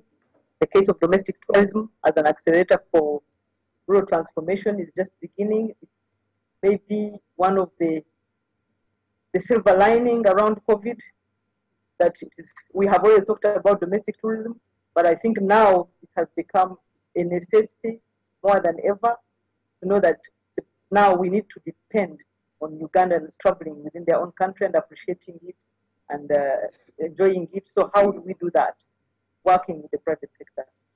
So the current crisis through this pandemic has emphasized the importance of building resilience among communities, and these are mainly in the rural areas. So let's continue the conversation, let's continue the engagement. I want to thank everyone who has participated, and to you, Josephine, in spite of the challenges we've had with the technology, thank you for taking us up to the end. Thank you.